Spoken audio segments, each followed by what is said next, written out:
Hey guys, and I know that no one's in the chat yet. I was kind of late in putting this out on social media, but so hey Rooster, how are you? So we have on the very popular, very charming, very infamous, we'll put it that way, Jason Kohne from No White Guilt. And so I'm going to put him on the spot tonight and ask him questions. Instead of being the interviewee, I will be the interviewer. So if anyone has any questions they're dying to know, I will consider asking them. And welcome, Jason. How are you? I'm excellent. How are you doing? I am doing well, as always. I'm trying to grab your link so that I can tweet it out. There we go. No more news on Jason walking to Washington to see President Trump. Oh, Jason Bartlett. He's still walking.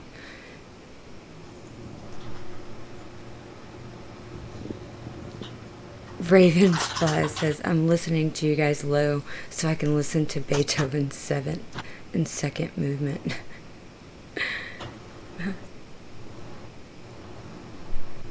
Well, that's the proper kind of backup music, the background music that should be playing whenever I speak. So, guys, we're not going to really be talking about South Africa unless it comes up tonight. I know that's typically what I talk about, but hey, Reptile.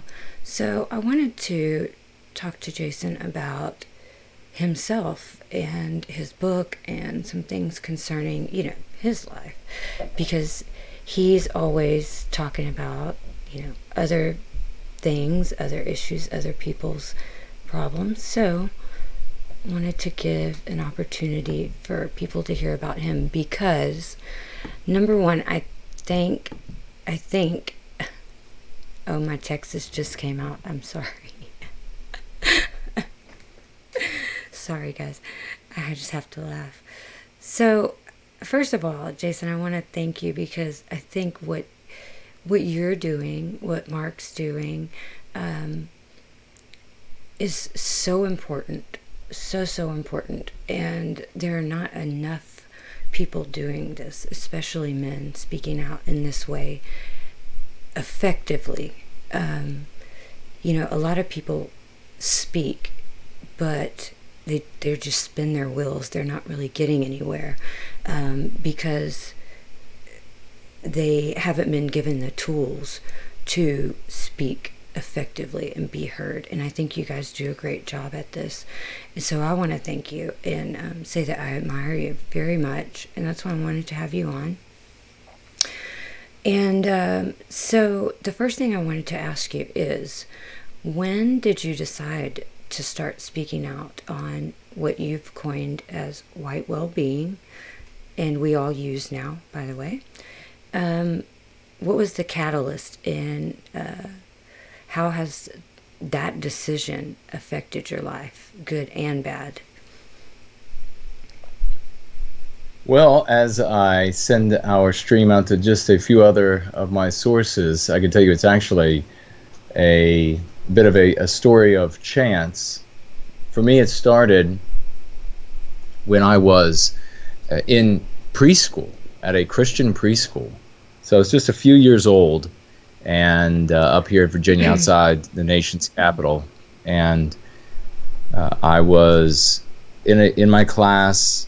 The two teachers came in. They had this easel. They had a big flip chart, and on the flip chart were cartoons and these large children, cartoon drawings of children.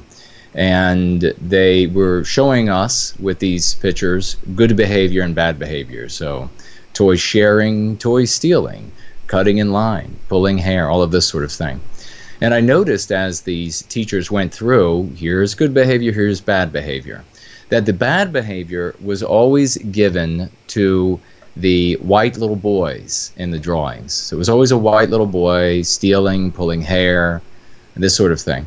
And the victims of the white little boys were always non-white children, non-white little boys and non-white little girls.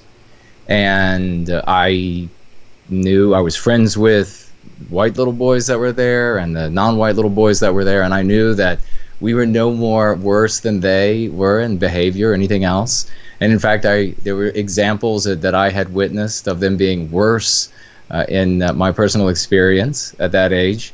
And so I thought, why are we being targeted as the bad ones? Why are we being singled out as the bad ones? Now, of course, I had no idea at that age. Couldn't even come close to comprehending what was going on in the world.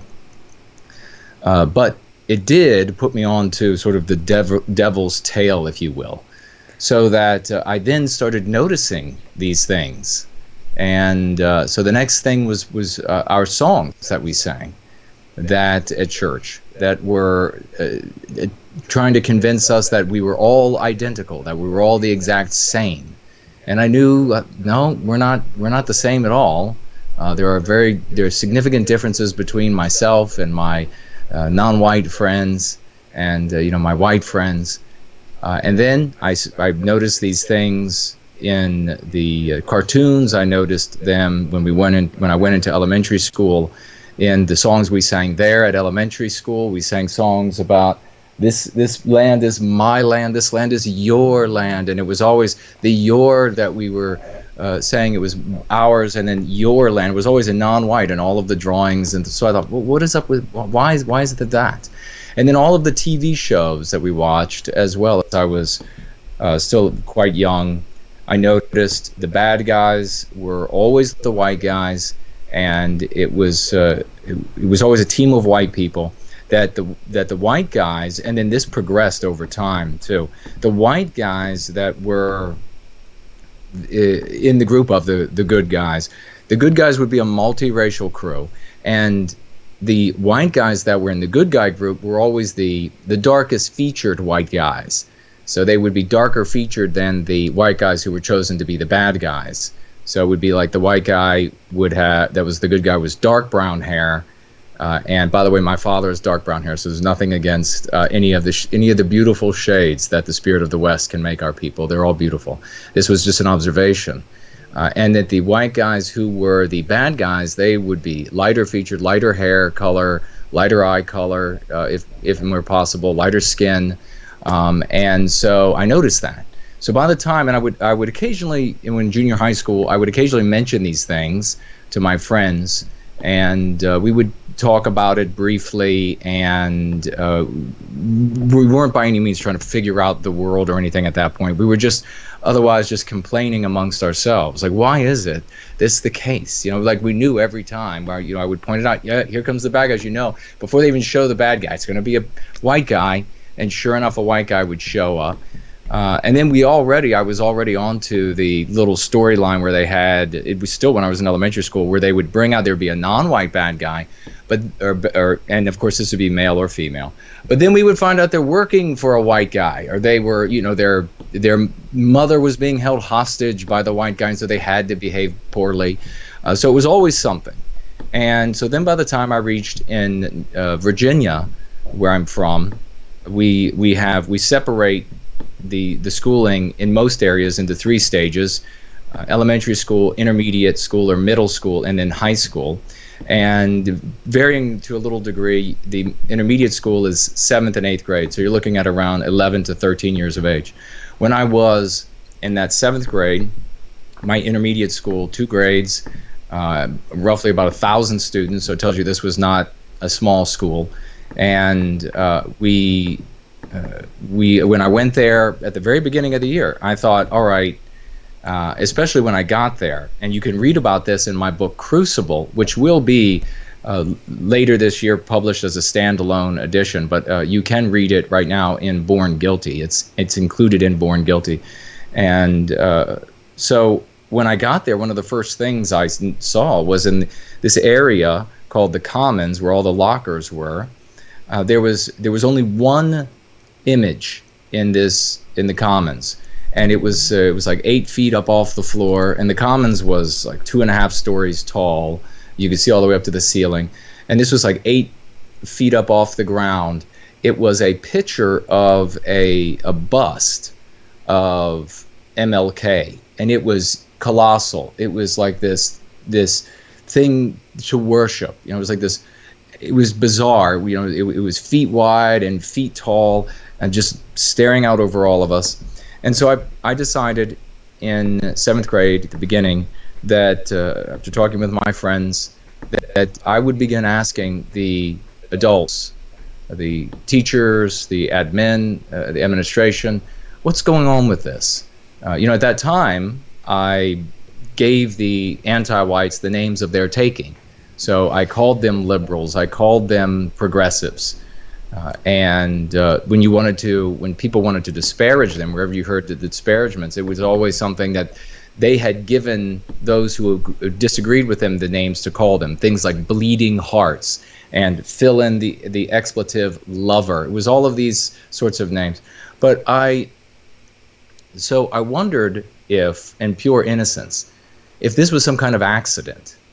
You know, were they accidentally harming us in an effort to do good for non-white people?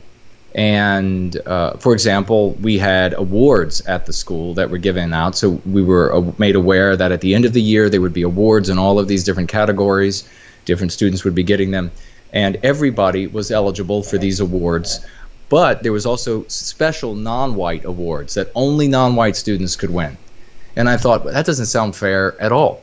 So I really wanted to ask about this.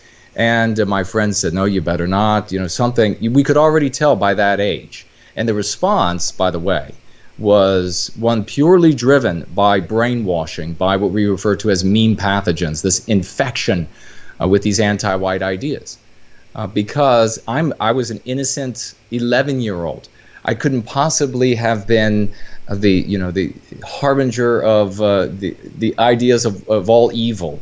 I was just wanted to know what was going on, and why weren't we allowed to be proud too? I said that probably 1,000 times at that intermediate school. Why can't we be proud too? And why do we all have shame? Yeah. It was they had the international club, which was just non-whites. We couldn't have a white heritage or cultural club. So I began asking. Yeah. And the teachers and the admin, they didn't give acceptable answers. The kind of answers they gave, they were dismissive, or they said things that were revelatory of the true motivations. And that was what tormented me.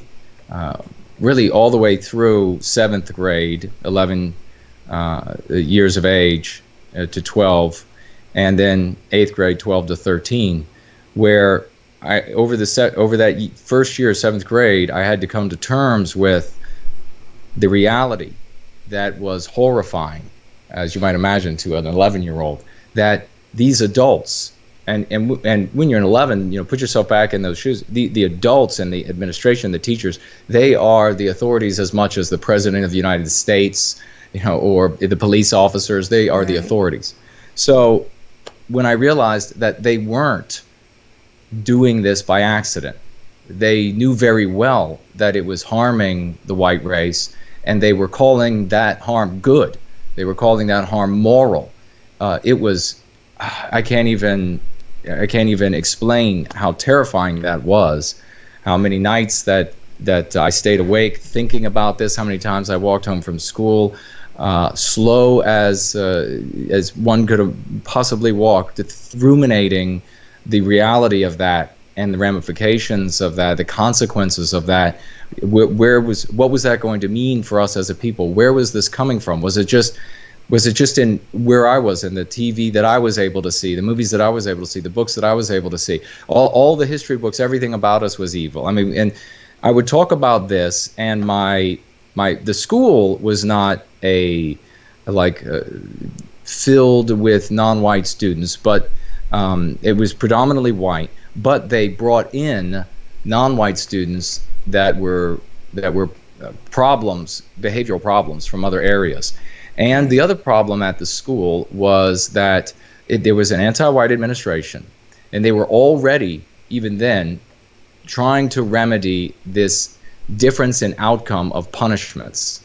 So since non-white students were being punished more often than white students, the administration had decided that they would stop punishing people, stop suspending people for fighting. Right. And instead, you would just get sent to your classroom, you would get broke up, you get sent to your classroom. Makes it worse.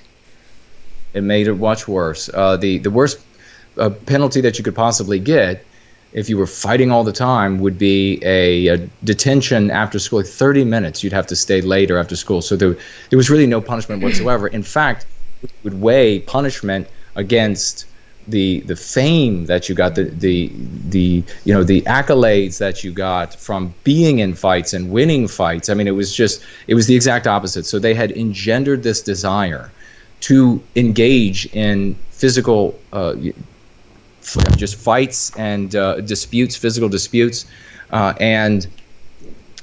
so my friends knew very well. They said, look, the non-white kids at this school, they are going to beat the hell out of you for caring about our people. One of the things that I said, and you can read about it in Crucible, one of the horrible things, according to the anti-whites, that I had done was I said, look, if you're going to have MLK in the Commons, why not have two Virginians or a Virginian? So why not have like Robert E. Lee and Thomas Jefferson up as well? I mean, at least they're from Virginia. And that was treated as though I had asked for Lucifer to be placed up on the wall. Lucifer and Beelzebub side by side, and killing babies or something. So anyhow, yeah, the rumor, I guess the word started being passed around that non-white students, some 8th graders, nobody knew the names, but were going to beat me down for being, fill in the blank, for anti-white slurs, for caring about our people, and never, not once saying anything negative about any of the non-whites. I was just saying, why can't we be proud? Why can't we have a picture up of one of the people that we venerate? Why are we always portrayed as the bad guys? We're not always the bad guys. I asked the question that you absolutely couldn't ask, several of them, like, well, if you're going to blame all of us, for example, for slavery in the United States, wasn't it white people who also liberated slavery? So shouldn't we be thanked rather than condemned? Wow, that got me in a lot of trouble. And so, yeah, the word was passed around, and I had a lot of difficulty because I was a star athlete. There was a lot of internal battle within myself because I was a star athlete, and I had the choice. I could be the star athlete that the adults smiled at and said, heard about the football or baseball game or whatever, and have then my peers also celebrate me. And at the time, I was beginning. It was still very innocent.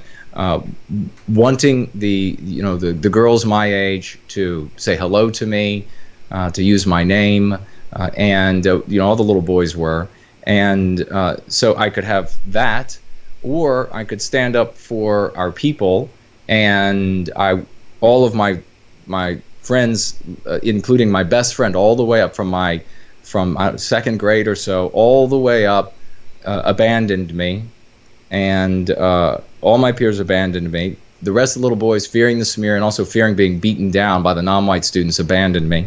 The little white girls condemned me as the personification of pure evil. They made sure everywhere I went, if they knew me, that I was absolutely kicked out of humanity. They would try to murder me with the looks they would give me. And it was so revelatory now, looking back on the kind of things they would say, because they acted as though they knew exactly the kind of person I was. Well, what kind of person could I have been? I was 11 years old. I was a little kid asking questions and saying, why can't we be proud as well? And so everything that was coming out of their mouths was the anti-white catechisms. It was all that they had been brainwashed with, all of the poison they had been brainwashed with over the 11 years of their life up to that point. And that's what was coming out of their mouths. The evil, they knew all about me, this long history of this 11-year-old or whatever. Pure nonsense, and a great example of the brainwashing. Well, the non-white students did come to fight me.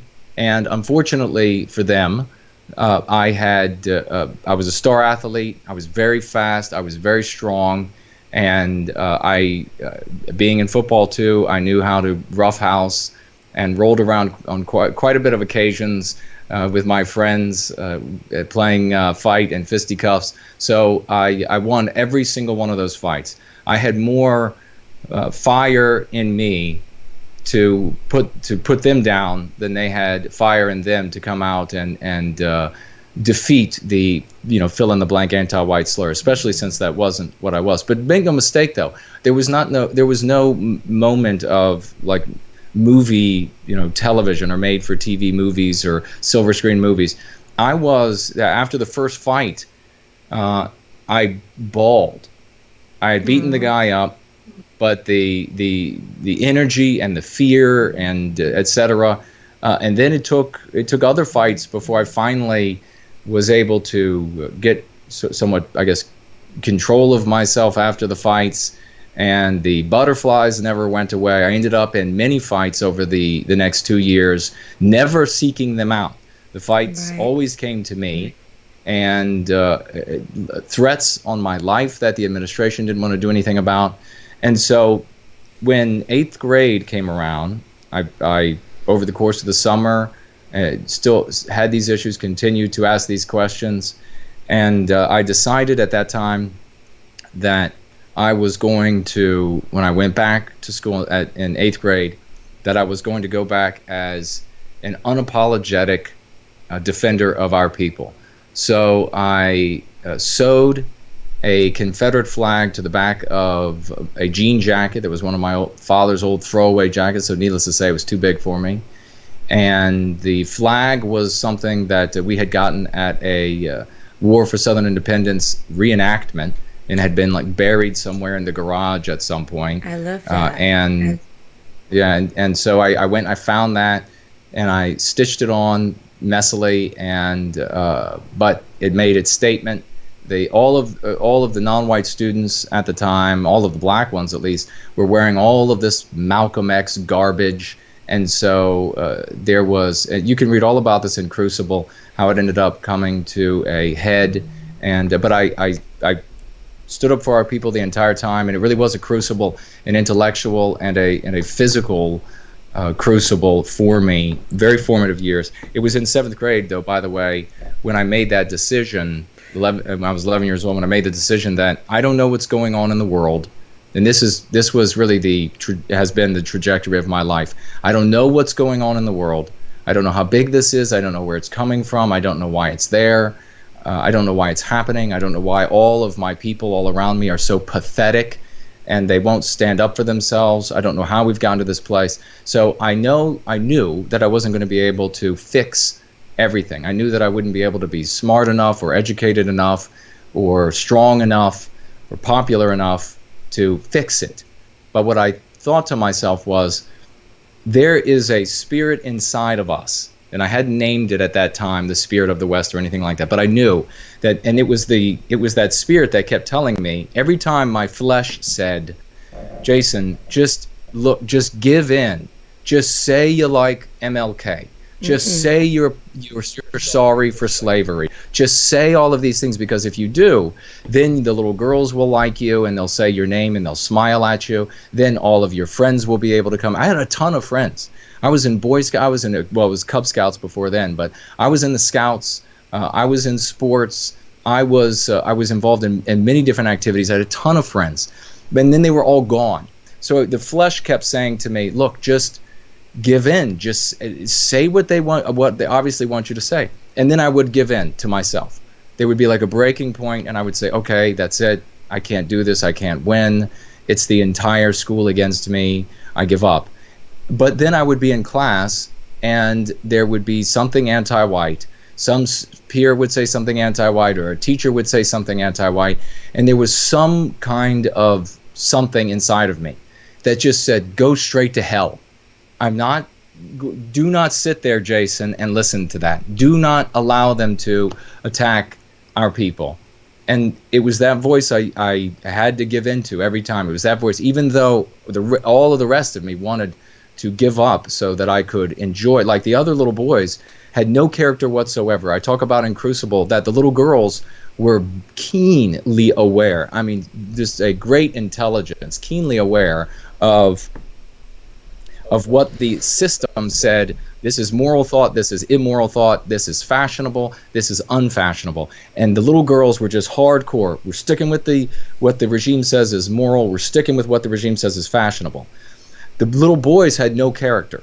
And little girls did that whether there was any morality to it or not, whether you could present an argument that showed it was not moral or not. They just said, well, the power says so, and so I'm just going to give in to it whether it's right or wrong. The little boys had no character whatsoever because they would say, hey, look, I'll tell the little girls whatever they want to hear so that they'll talk to me, so that they'll smile at me, and so I can get more of their attention. I couldn't do it. And so this welled up inside of me, and I said that I know that there's this spirit that enabled us to go to the moon, that enabled us to do all of these great things. So if I can be a part of what enables that spirit to come out of our people, if I can be a part of freeing us of this anti-whiteism, even though that is not what I had named it at the time, if I can be part of that, then that's what I want to do with my life. And that is when I made that my life's mission. And I also, at the same time, being young, at the same time, I thought I'm part of that mission is to protect white children, because we're coming into this world and we're just being told this evil about us, just things that harm us, and that these other people were benefiting from it. So that was what I said is my life's mission. By the time I was in 8th grade, I had the Confederate flag on, and I was beating people in arguments, beating adults in arguments, standing up in class. I stood up in class and told a teacher to go straight to hell because of the anti-whiteism that she was spewing from the front of the room. This squat, just nasty little anti-white vermin, Harridan. And then I was also beating the anti-whites when they came to fight me. And by you'll see in Crucible, it didn't last very long into the 8th grade year that they decided there were no more left that were going to try to fight me anymore at the school. And you'll see the outcome when you read the book. But by the time I was 17 or so into high school was when I started assisting different organizations out there. There was a whole slew of organizations at the time. There was no internet to advance white well-being on. There were all these organizations that had these monthly or quarterly newspapers. I couldn't become a member of any of them because I was a minor and I didn't have the money. But what I could do was I could help them pass out their material. So I started doing that, and then when I was an adult, I was able to join an organization or two. And the first ones I joined were like a pro-history or pro-Southern organizations. So it was white positivity by way of the South, by way of our Southern heritage. And it was a great many organizations that I assisted, and I really became this neophyte in the struggle for white well-being. I adopted all of the old mechanisms, all of the old ideas for vehicles to go from where we are to the destiny we need to recapture. And but at the same time, I am a critical thinker, and I used reason, logic, and evidence to evaluate what was being taught to me about how we were supposed to argue and advance our cause. And I also am an empiricist. I always have been. So I would try things out, and if they didn't work, then I would try to let the people in authority know that they didn't work, and then I would change the way I was approaching selling the message, if you will, waking people up, saving people. So then it was just many years of that, and then eventually coming into, that, I guess, that younger adulthood and doing a little bit more pushing back on leadership, learning a lot of things, circulating in a lot of different groups. I mean, I don't know how, was I 18 or was I 19 or, I don't know, I doubt 20, but that I attended my first American Renaissance conference in outside of Dulles in Northern Virginia. met Jared Taylor. And from then on, I mean, it's just been a process of either assisting organizations, assisting individuals, and learning and experimenting the entire time. And then we can get into, I guess, how I began to develop my own particular ideology. But I've been talking for a while, so please. Well, I'm kind of amazed because it's really sad that you experienced all of that at such a young age.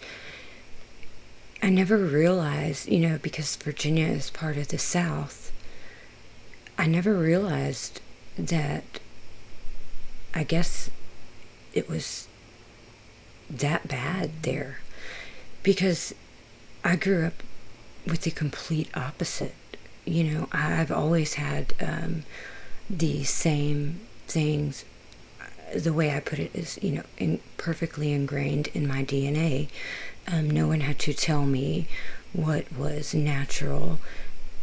I just always felt it, I was attracted to people that looked like me.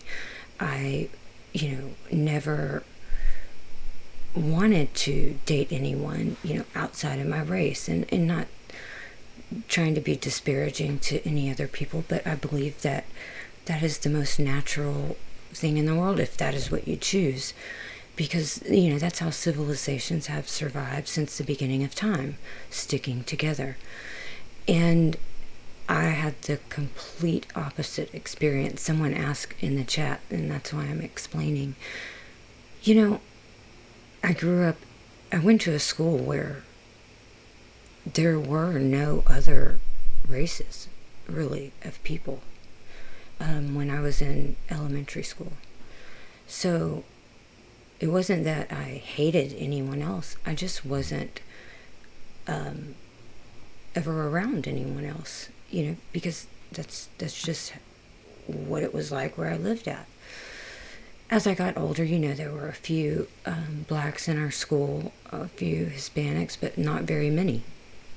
And I didn't experience any of that. It wasn't until later that I started to see things change. Commercials on TV, the kind of shows that they were putting on TV. When I was a small child, they didn't have commercials like that. And you guys know what I'm speaking about. Just things were different. So it wasn't until I was maybe 20, 21 that I started seeing all of this, and I started worrying, and I started really, doing research on history and the true history of things, And like you, I guess I've always had an affinity for what I consider my people of my ancestry, my heritage of European descent. And I've always been concerned for their well-being, always. I don't know what is going on with my screen here, guys. No, that was me. It should be it back. Was? There it is. It keeps just doing what it wants to, and I don't know how to make it stop. You have it on. You have it on like dermatology mode, so it's trying to get in as close as it can to that. What is dermatology mode? To see your pores. I just changed it to that, thinking maybe it would stop. Dermatology mode. I'm cracking up. Let me try to get you fit back into the screen.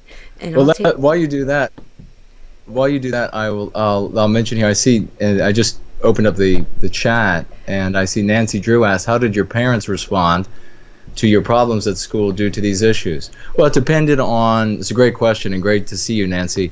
It depended on what the specific issue was, and there's one particular part of the story that you really need to. I don't want to reveal because it's in Crucible, where there's a kind of a switch. But essentially, my parents were. My father said when it came to something like the fighting or my father was probably like most guys' fathers out there. He was just like, did you Better not win? lose. Are you? Yeah, or did was it a fair fight? Did you win? And that sort of business. And my mother and we had many arguments over it, because my mother, they would call my mother, and your son is causing problems with these questions that he's asking. And so my mom would say, stop asking those questions, stop causing these problems, I don't want to hear from your school anymore. And then I would say to my mom, but they're doing this, they're saying this, I would say to my mother. And it got down to, I'm trying to recall whether I was in 7th grade or 8th grade. It must have been 7th grade that I said it. That she said, she was telling, oh no, maybe it was 8th grade, saying where I had to stop. She was really putting her foot down. And I said, look, if you're going to get in the way of me standing up for our people, then I don't have a mother. And Aww. I was one of those children that parents would believe something like that. I didn't, they could believe if I was going to make a statement, a bold statement, that I guess, so that sort of degree, that I wasn't joking. It wasn't just a passing thing. I was making a real cutting off her, from my life. But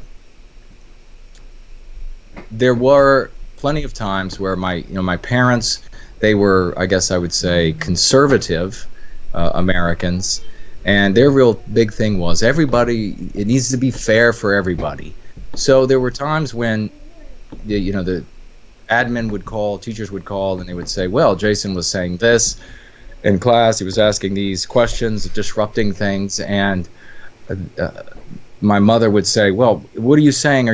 Have you said X, Y, or Z? And then I would say, yes, but look, this isn't fair because of, and that was like a legitimate position to my parents, for me to hold, to say that this wasn't fair. It's not fair that we're not allowed, for example, it's not fair that we're not allowed to have our own culture club at school. My parents thought, that's kind of odd. Why aren't the white kids allowed to have their own culture club if non-white kids are allowed to have? And why are non-white children? So, but my parents did not take the battle to the school by any means. They just went easy on me when I stood up for our people in these ways that was an expression of equanimity, of there being this fair treatment between the white race, our people, and the other races. It was only when my mother was really getting perturbed at the number of calls and complaints from teachers and the admin that she didn't want to hear it anymore. So we would have a little bit of a shout about it, and then that would be the end of it.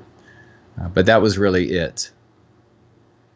And I see that HB 2014 is here. Great to see you, brother. So is Reptile. HB saying there's enemies are here, some anti-whites, because there are some downvotes. I'll tell you, when you have women in the cause, and they're standing up for white well-being, they're going free, and they are dedicated to the love of our people and recapturing our destiny. The anti-whites hate that more than anything in the world, and they will come out in force to try to drive those women off. So it's very difficult for women to stay engaged, certainly as content producers, as Brandy has done. But they try to run off our women, even if they are not content producers, even if they don't want their names and faces out there, because they know that for most women, it's going to be easier to scare them off than it is going to be to scare off most men on average. So they go after the weak link. I don't when it scare comes to easily. Yeah, so these people who are showing up, clicking the thumbs down, are going to have a hell of a time. But yeah, Nancy, it's a poignant question to ask about the parents. And if you read either Crucible when it comes out as a standalone later in the year, or if you acquire Born Guilty and you read Crucible inside of Born Guilty, you'll see that there's kind of a twist in the way that my parents addressed the school administration during the 8th grade year. I wanted to mention something, Jason, because it was in the chat earlier, and you were speaking, but I was looking at the chat and trying to keep from cracking up because I named this live stream because someone said to me, I love Jason. He goes on epic rants. And I saw a whole, 5-minute conversation about your epic rants in the live stream. So I was cracking up because that's why I named it an epic rant. I thought that was a good name. But so they were laughing, saying that someone said something about bipolar rants. That 1 minute you're completely normal and then you just go off. I come out, yes. Well, that's what I mean. This is how it hit me, even just as you see now as an adult. That's how it hit me when I was back in junior high school, when I started. I mean, in the majority of seventh grade, I was always a good kid. I mean, my parents had taught me to say, yes, sir, yes, ma'am. There was only one other little boy in the school that said yes, sir, and yes, ma'am. Really? And he also played on my football team. Yeah, so we were the only ones that expressed that level of respect. And so I would, when I was in seventh grade, I would, especially during the beginning of the year, I would raise my hand. I would say, and the teachers, before they learned not to call on me during class, I would raise my hand and say, but Mrs. Thus and such, what about this? And that's how I would approach it. And for example, like if there was a kid in the class that was white, but whose parents were from some European country, is he responsible does he have to make amends for slavery as well? And they would just say, oh, absolutely, because of XYZ, and I would say, but no, that's enough now from you, Jason. Yes, ma'am. And so that's how I was. Now, when I got older, and I realized, I got older, by the next year, I was no longer, deluded about what these bastards' intent were. They put a smiling face out in front of the devil that was behind what they intended to do. So I saw them at war with our people. So I would leap out of my seat with rage when I would hear this garbage in class. So there were plenty of times that the teachers would say, go straight to the office, and I would have to go straight to the office. But obviously I did what I had to do to be able to pass, to get through school, and then of course once I turned out all right. Once I got to university level, then I figured out, okay, I'll just manipulate these bastards, because there's no defeating their system. They have complete control, and so I will just manipulate them. I will get the grades that I want and get out from underneath of their power and influence. So that's what happens. I mean, sometimes I'm very I don't know if there's proper verbiage to this, but I identify with the totality of our people. So I don't see when I see, and I've always been this way as a child. When I see the news from a very young age, and the news would be on, and they would say, back when we were children, they would actually say, oh, I named the non-white race, mugged and beat this woman to the ground, this white woman to the ground. I would have just the purest fire come up in me, as though I had been the victim, or that was my mother, or that was my sister. Right, and they would say kids or teenagers. Oh, now, yeah. Now it's always. Now they don't. Yeah. They don't name the race. They don't say mob or riot, which is what a lot of it really is. Do you remember the story of, I will never forget, Shannon Christian and her boyfriend? I can't remember Newsom. his name, but do you remember that story? Yeah, Newsom. Was it the Wichita Massacre? Christopher Newsom. Yeah. And Shannon Christian. And Shannon Christian, they were, they were, they were, they were naming the race. They say, they don't say mob or riot, which is what a lot of it really is. Do you remember the story of, I will never forget, Shannon Christian and her boyfriend? I can't remember his name, but do you remember that story? that I cried. To this day, if I see Glenn Beck speak about that or I read the story, I just will bawl because that is my worst nightmare. You know what she lived through and died for. And I just, things like that is, in South Africa, I think that's why I feel such a responsibility and it's so heavy on my heart, because that kind of thing is not the rare. It's every day. It's the norm, and it's so horrifying to me. It's I can't even wrap my mind around it. They live my worst nightmare. But I'll never forget that story. Never. But someone in the comments wanted me to ask you, where can they buy Born Guilty? Well, if they want a signed copy, they can go to nowhiteguiltcollectibles.com. They can acquire it from there. And I will, nowhiteguiltcollectibles.com. Make sure you let me know what name you want used when I sign it. And if they just want to get a copy as quickly as possible, Carlos. They can go to Amazon. Sorry? Carlos. Okay. They can go to Amazon and that person and acquire the book through Amazon, and it'll be there pretty quickly. All of my books are available on nowhiteguiltcollectibles.com as well as Amazon, and we are just maybe just a couple weeks away now from the standalone version of Prometheus Rising, which will be available. I'm very excited about that. So yeah, I appreciate that question, so folks can know. I will post all of the information, guys, in the description after the video's finished. I'll have Jason send me everything, and I'll put links and everything he sends me in the description so you can find whatever you're looking for. So, Jason, I'm going to move on to the next question. So, like so many of us who speak out with concern for the future of our people and the marginalization that our people are facing all over the world, I'm sure that you are attacked very viciously, just as I am.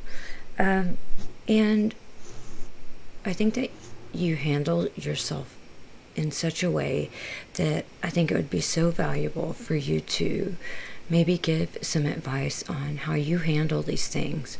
And because you know the links that they will go to hurt you, destroy you, humiliate you, whatever it may be. So to other people who may get discouraged, who want to speak out or who have begun speaking out and then they just want to give up, or they do give up, what advice can you give them to keep them from giving up or to help them fight back effectively? So specifically, if it is you're thinking about surrendering service to white well-being because of the pressure, I guess it really depends on the type of pressure. You need to appreciate a couple things. First of all, it's not nearly as bad as the anti-whites can make it seem. There is a psychological tool there. They want to pick a person and really make an example of a person so that will keep everyone else from going down the same path. It's a very successful tool because it makes everybody think. I mean, I've dealt with over the years so many ridiculous things I can't even tell you. I had one guy that he wouldn't let us know his name, wouldn't let us know his phone number, wouldn't all of this kind of communication. And then he came out to meet up with us finally once, and I remember I asked him, I said, are you going to give this up now, this ridiculous fear? Because you drove your car, it's sitting right there, we can see the license plate number, and he went like ghost. It was so ridiculous. But I just appreciate, if you're going to be in the cause for white well-being, number one, you don't have to put your name and face out there. In fact, if you stand to suffer and no longer be able to serve white well-being by taking any particular step, then you should not take that step. We want you in service to white well-being. So if that means you have to be inside of a capsule buried 2 miles beneath the surface of the earth so that you can serve white well-being, then do that, please. That's a heroic choice we need you to make. And I am delighted to have you serve as anonymously as you want to be able to serve white well-being. If you are going to be a little bit more out there where folks can see you, they could find out your name, or you're giving them, you're putting your name out there, know that the kinds of attacks that you hear about are always sensationalized. There are a few, and it's usually the people who are, it's a case where they're trying to make an example of somebody, or they are particular, chance. It's a function of chance. Somebody might be focused on or have something happen like they're doxxed, but the odds that that's going to happen to you are infinitely small. And so don't worry about things that you don't have to worry about. And secondly, even when folks are doxxed, their lives go on. Their lives don't end unless you end up taking the ultimate white flight into suicide. People will usually take a step back. We've seen this from a lot of folks. They'll take a step back, they'll kind of catch their breath, then they'll realize, wow, the end of the world didn't come when folks found out that I was in service to white well-being. I guess I'll just keep going.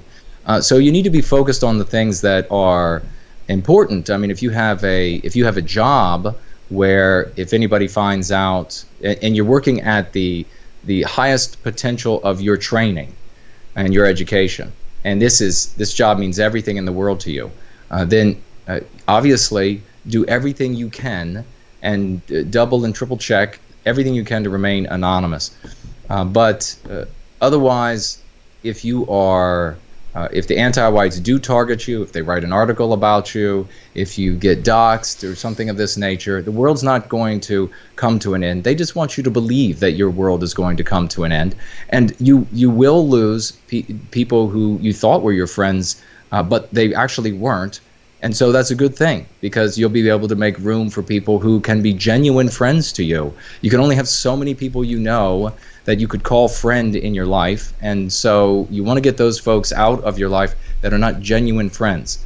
So when you need to remember that whether you are in the midst of anti-whites attacking you or showing interest in that sort of thing or whatever, that you are involved in a glorious fight for the well-being of our folks and our people. So if you stay focused on that, if you stay focused on the morality of your deeds, and stay focused on the little things that you can do on a daily or weekly, if you don't have that much time, basis for our people, then you're going to persevere. Put your faith in, if you are a Christian, put your faith in Christ, as James Edwards does.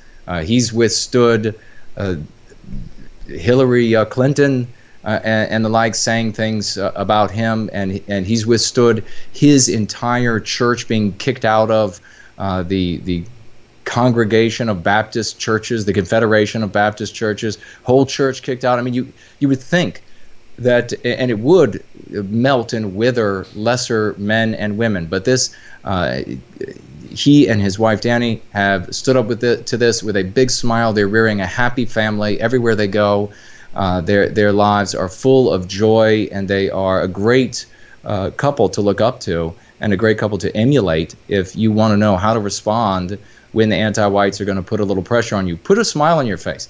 It's not if you can't laugh at what the anti-whites do, I mean, certainly you're going to be pissed at times, but if you can't laugh at their antics, if you can't laugh at the ridiculousness of the things, I mean, for God's sakes, with years ago, we were trying to hold a conference. James was organizing it, and they called in, the anti-whites called in rape threats to the hotel's manager and his family, and so the kind of lengths that they will go to. In the FBI, Homeland Security, not returning any calls. I mean, the average person is going to say, well, nothing can be done against this. Guess I'll go home. Well, yeah, go home. That's not the kind of attitude we need. So just know that if you do have the anti-whites, they want to mock you, they want to attack you, mock them right back, laugh in their faces, and turn away from them and get back to the good. I mean, just today, for example, on PWR, we had a couple of trolls, anti-white trolls, show up, and they were trying to slander me. So I slandered them back a little bit, had a little bit of a joke, and then that was the end of it. And I won't think again about them, but they'll be thinking about me. They'll be thinking about how anti-white they are and how much they want to harm white people. But I'm going to move on to the next white person to help go free. If you have that attitude, there'll be nothing that can stop you. Right. So don't turn to us, turn to the spirit of the West when you feel the pressure getting turned up. And it's never, just remember, especially you ladies out there, it's never as bad as it seems. And they will lie, folks, the anti-whites, especially to the ladies. They'll say, "Oh, we know where you live, and we're going to come by your house tomorrow night, and they'll say, and we're going to murder your children." That's the kind of garbage they say. And if you call the cops, they're not going to care. And if you call the FBI, they don't care. There's no law in the United States or in any Western country. Yeah, in any Western country, there's no law for us because we're not in control of our countries. But I guess I should say, check with YouTube since we are streaming over YouTube. But that's the reality if you look into it. So, but they are not going to show up at your house. They don't know where you live. They're just terrorizing you. They would much rather sit down and talk about the confusion over their gender and what drug they're going to use next than make their way out to where you live or even bother to try to find where you live. So it's not nearly as bad as it is, as it seems. Where I live, it would not be a good idea because if they did show up, they would never leave. Not on foot, anyway. And I am an excellent marksman with a bow or any kind of weapon. So, yeah, I wouldn't advise it. But I'm attacked, oh my God, so viciously. I'm literally a stripper, a prostitute. I've even been a murderer, apparently, in California, which I've only been to one time. And so I don't know when I would have time to murder 2 people, but whatever. But I just think about it like this, like, I don't give a shit what you're talking about on your channel.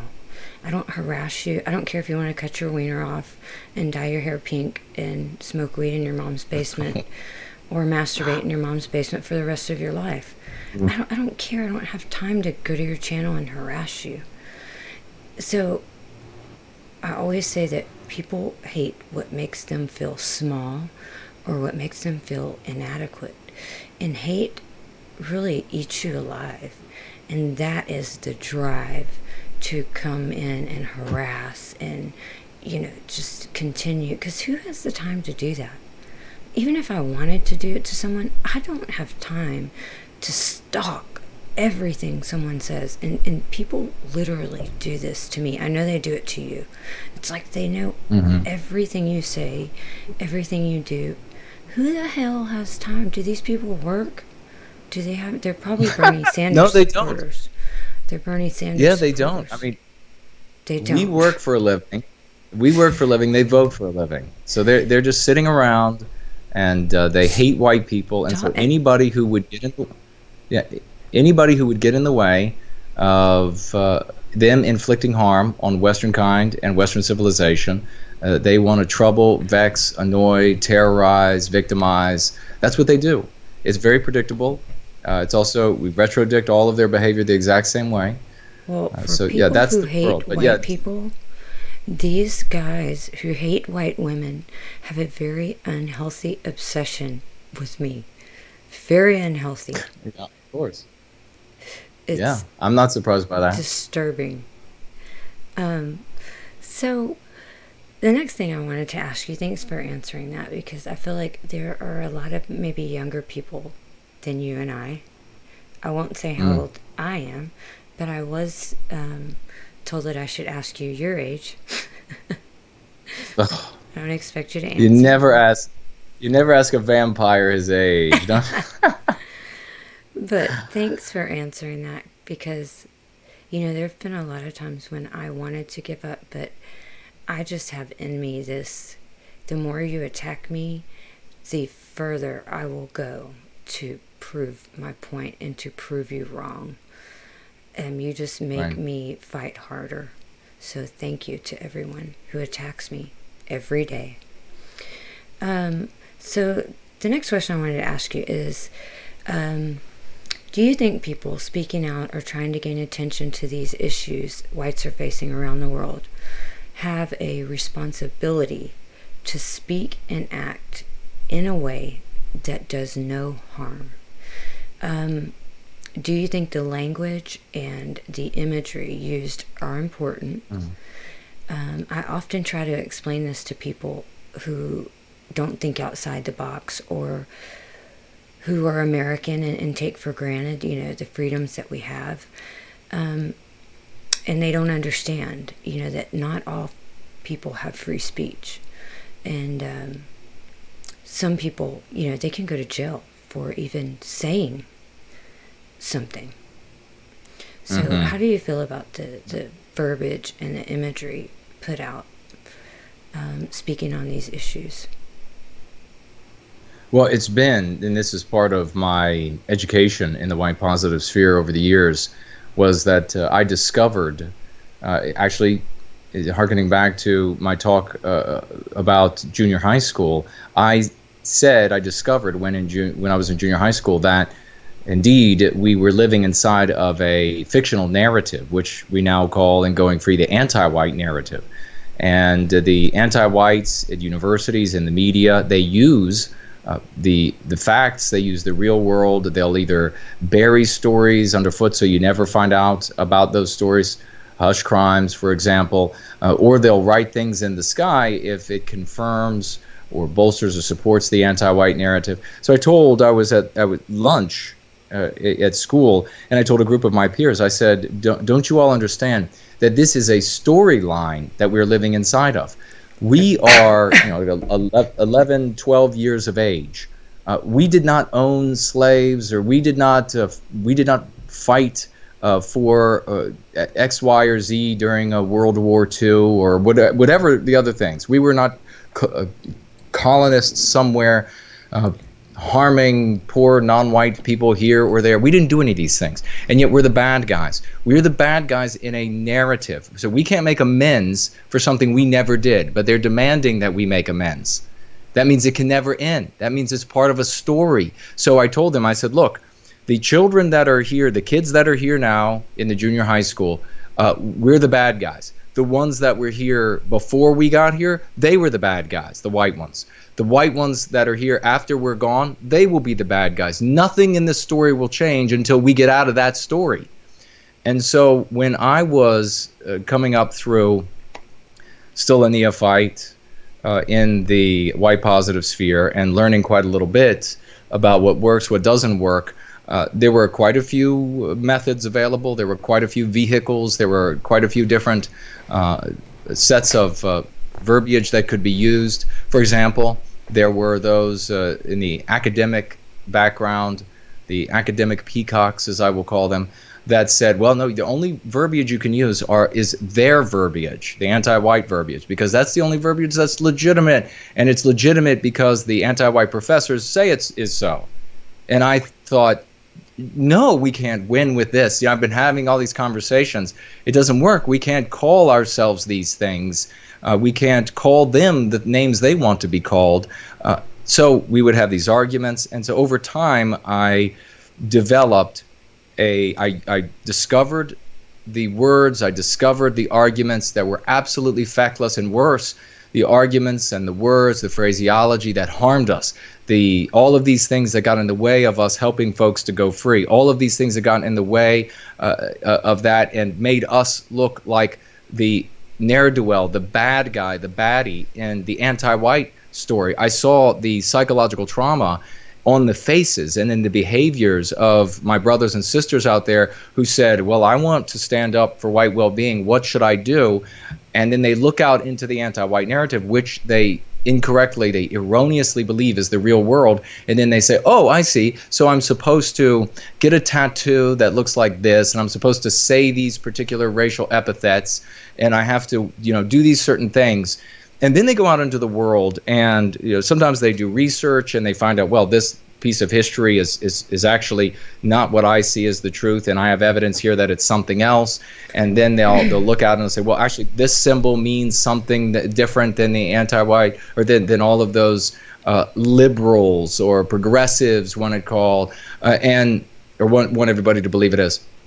Then they go out into the world and they have to wage these totally feckless arguments about this period in history, or this symbology, or this tattoo, or this, that, or the other thing, and they're totally wasting their times on what they could be doing for our people. And at the same time, we have these others who are these absolutely effete, emaciated, or just bloated, bloviating academics that are as ineffective as the folks who are getting out into the streets and who are trying to argue about, let me tell you the truth about this particular period in history. I have your ear for 5 minutes, and so I'm going to be able to overcome the entire lifetime of programming. And yeah, I'm just some guy you're talking to on the street, and you've heard all of these, what you believe are truths, but are really lies, from all the professors, from all of the media establishment, from all of the politicians. But you're going to believe the guy that you meet in the street for 5 minutes. I'm going to change your mind.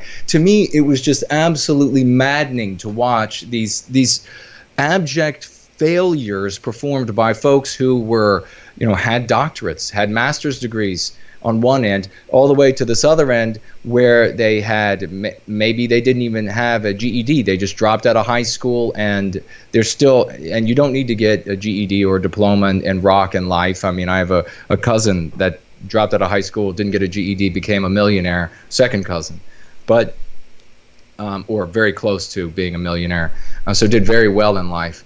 So, but I would see all the way to the other end of the spectrum and see just this abject failure all the way across. And I approached everybody across the board, and I said, look, can't you see this is not working? And there were so many different categories of folks. The folks who were talking about the conspiracy theories, for example. And I would say, look.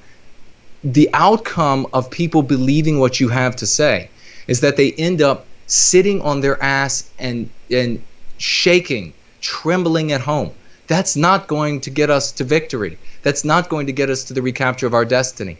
And then there would be the other group of the tax people that would say, and there were so many more groups then, Brandy, than there are today. It was, I don't know what happened. It's like the proliferate. You would have thought with the internet it would have made more of these groups, but instead it seems like it really narrowed it. But there were the big tax groups. Well, yes, that's right. They platformed.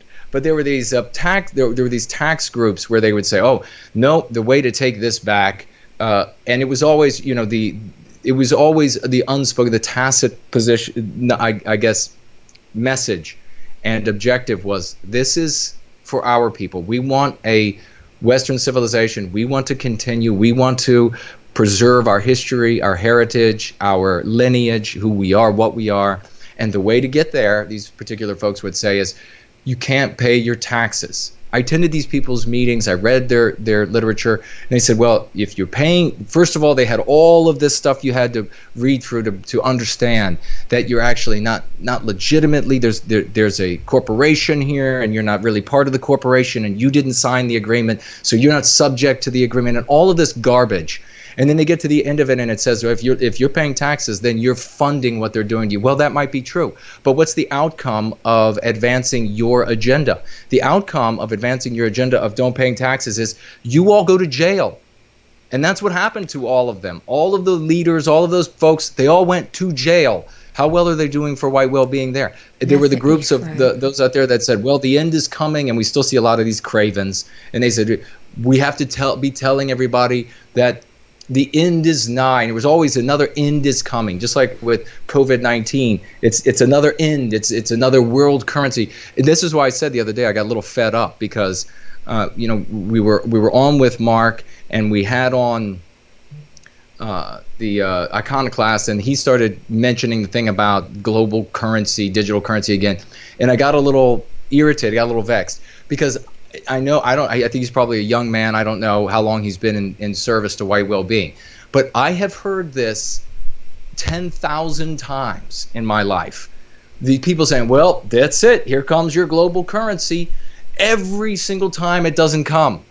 The wind blows, here comes your global currency. So it's the same thing with these craven people that say, well, you got to build your dugout, you got to build your redoubt somewhere, you got to dig a hole in the ground, and you got to go. And I've told the people about the stories. I've met the old guys who built these things, these cool bunkers with shortwave radios, antennas come up through PVC pipe so they can talk with each other around the world, stuff far cooler than most folks could even imagine.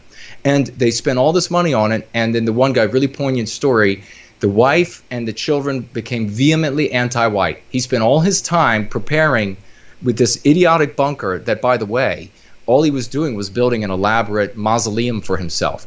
If everything had collapsed, there weren't going to be any white people to come welcome him out to Western civilization again, because if we hadn't put together a way to resist, if everybody had just been building these tombs for themselves, he would have been dead in there. He would have come out to an anti-white world, and they would have eaten him alive. So with all of these cases, I tried to tell all these people, and more, there are just so many more. I could go on and on, all of these different groups and all of these different ignorant conversations I've had. And why the hell? I mean, sometimes I apologize. Sometimes I start to get, especially when it's late. I've actually had a couple days here on, pretty typical for me, but only a couple hours of sleep. And sometimes the irritation comes out a little bit more. But I'm speaking from wisdom. I'm speaking from methods that are proven, that we can look at and we can say, look at all the work that it does for people. Look at people's lives getting better. Look at how it's spread from one person to the next. Look at how we're forming a global community. Look at how people are taking the onus upon themselves to begin to spread this, to wake folks up, and actual psychological defense against the psychological warfare that's being waged against us. This was the argument I brought to all of these different groups. Brandy, you're talking about the kind of verbiage and the dialectics we use. I would tell them, I would say, look, I would go back to the tax people and I would say, look, we can't do that because X, Y, Z.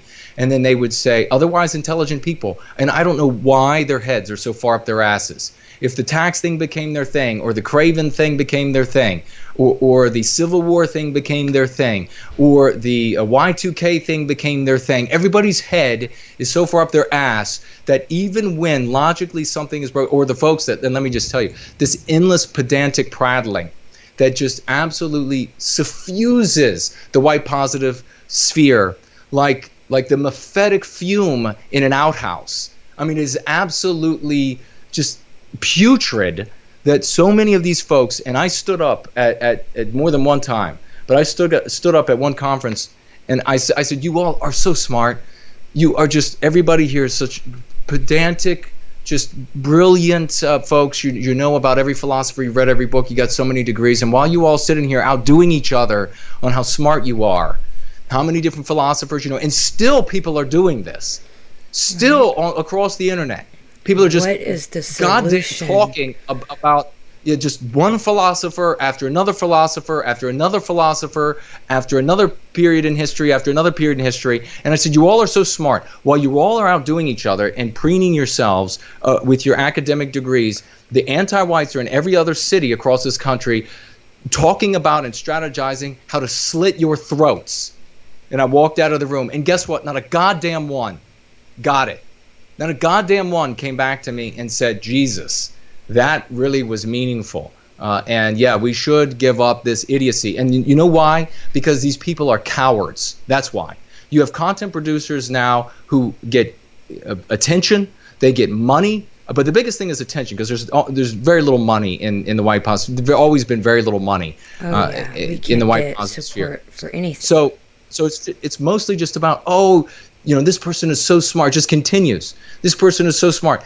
And they don't care that it continues to undermine our drive for white well-being and the recapturing of our destiny. So yeah, the kind of verbiage we use, the kind of symbology we use is eminently important to how we, and to the success, to how we bring that message, and to the success or the lack thereof that we have. And I have had a ton of failure because I'm an empiricist. I said, well, logically, I would break it down. I would say, this doesn't seem like it will work, but I tell you what, I'm going to actually try this out.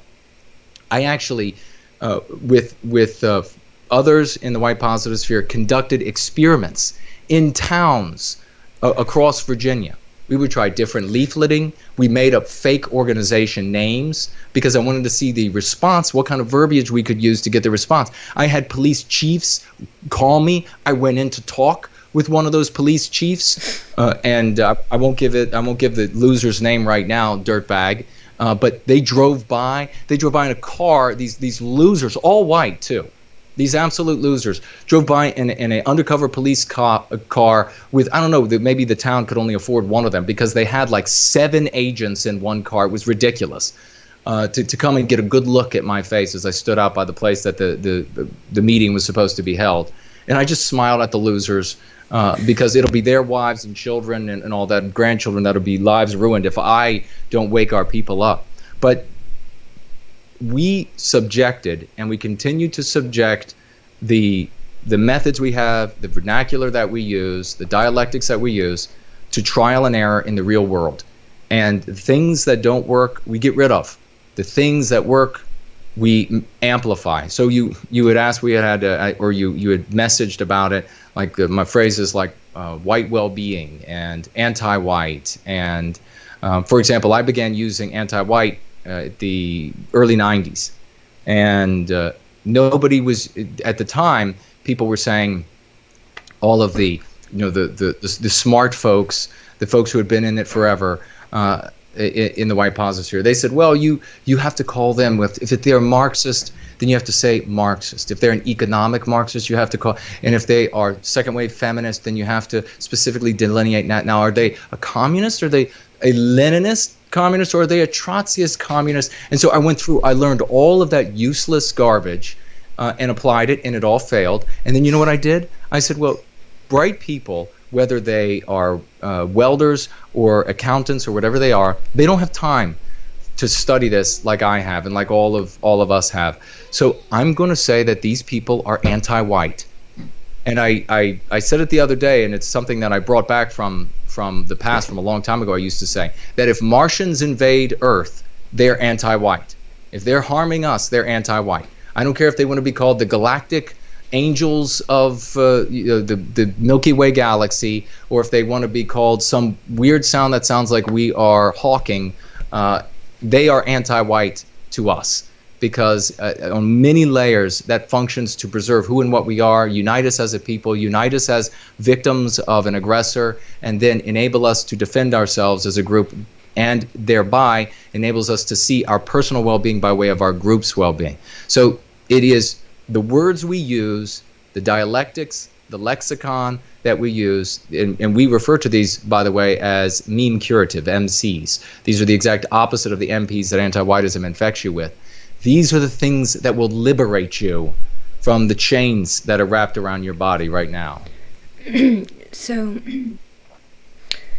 thank you for that. I appreciate that, because I think maybe because I'm a woman, when I try to speak to people on this issue, especially men, they don't listen. It's not until I can quote the people they claim to be followers of,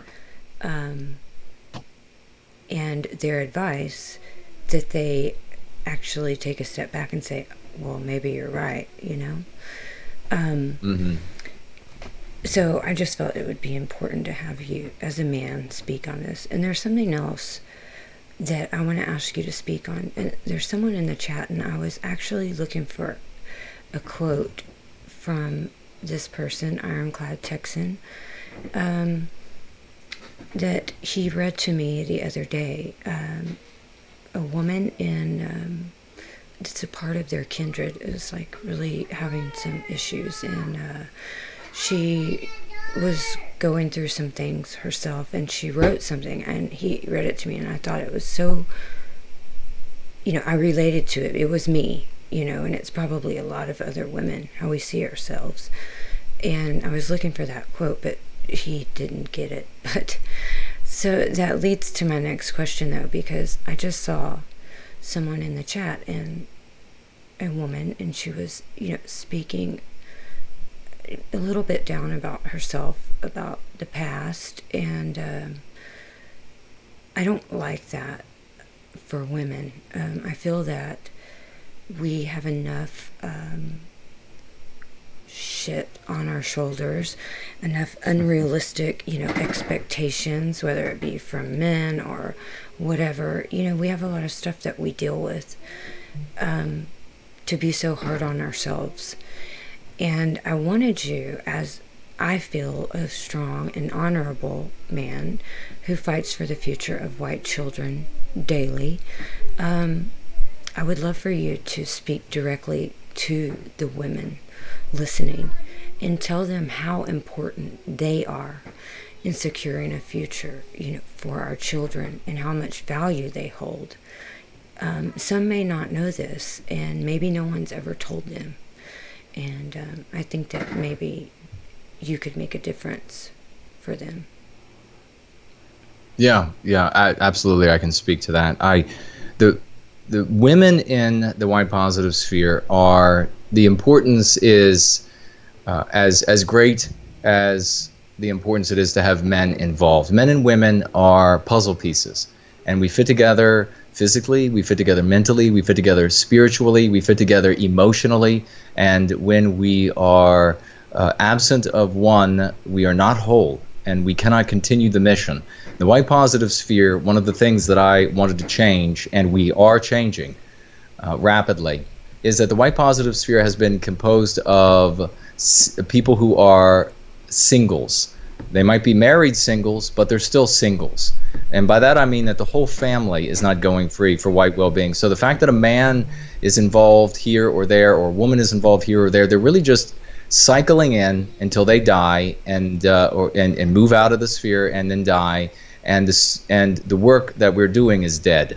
So our women are eminently important to the creation of a movement that is self-sustaining.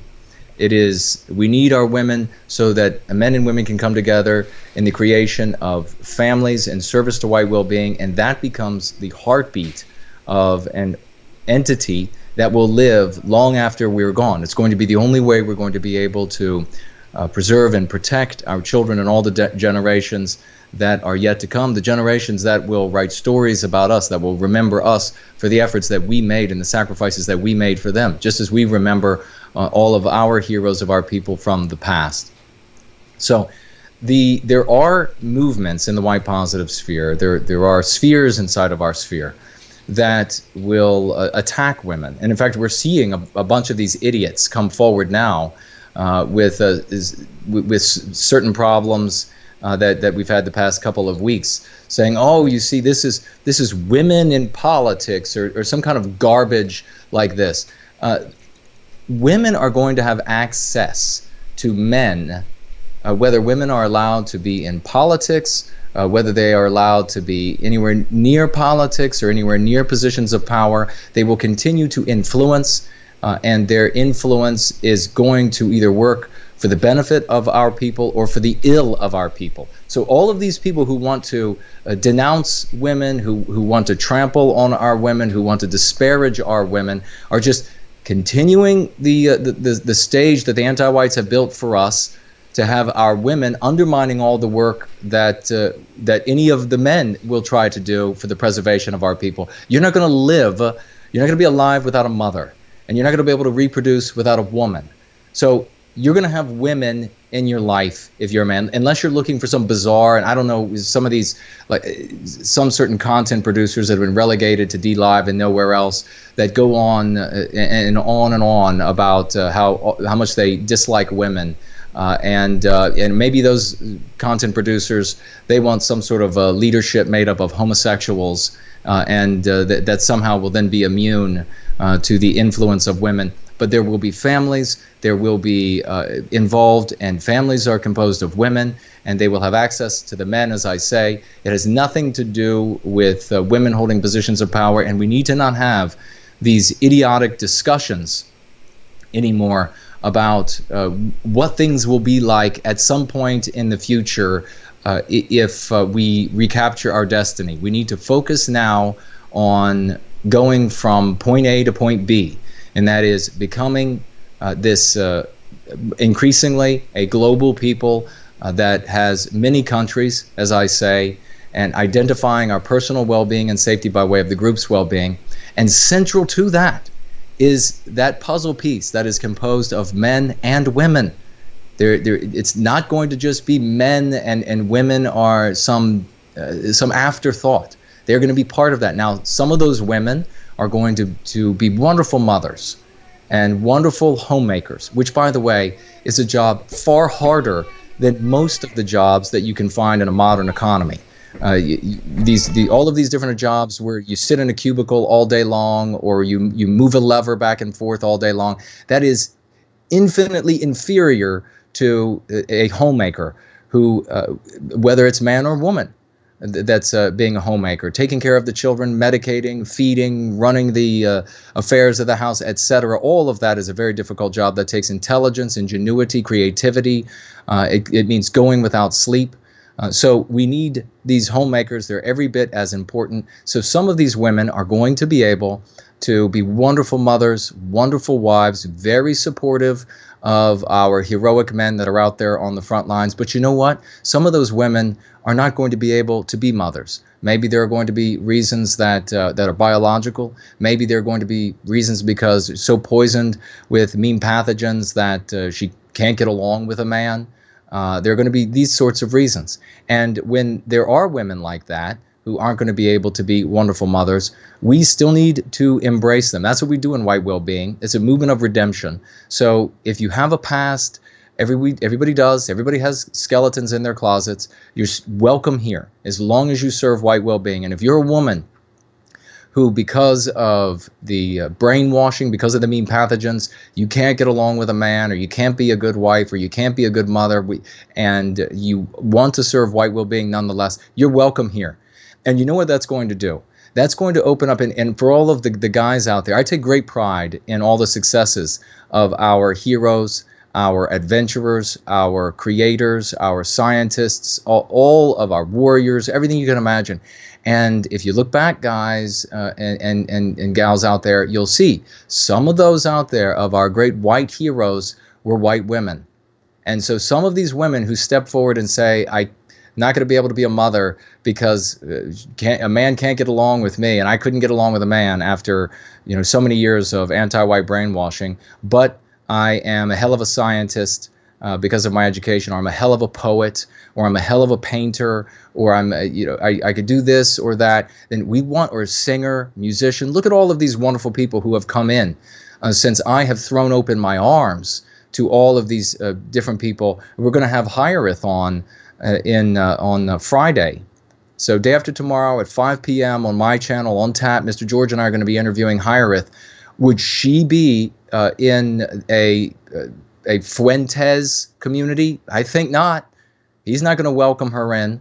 There are plenty of other spaces in the white positive sphere that would not permit her to manifest her and exhibit her talents and her abilities that she can manifest for us and white well-being. And so some guy out there I know right now is going to say, some guy who is a hater of women, maybe he's poisoned by mean pathogens and doesn't know how to get along with a woman, and he's not going to take the onus upon himself, say that I have agency and I'm going to take charge, I'm going to take ownership and say that I'm the one who can't be tolerated, rather than it's all the women's fault. Some guy out there is going to say, well, you just watch, White Guilt. One of these days she's going to write a song and it's going to be negative about white well-being. The same thing can be said about every guy out there. The same thing can be said. And if you're going to, one thing is going to happen with our women, men out there. I want you to remember this. They are going to either go with us or they're going to go with the anti-whites. Who's going to make that decision? It's going to be us. So if you want to slander them, you want to malign them, you want to say that they're children, or they're only good for X, Y, or Z, you want to do all of these things, then you are ensuring that you will continue to turn them off. And here's the thing that's very upsetting to me, is that over the years in White Positive Sphere, I'll pass it back to you.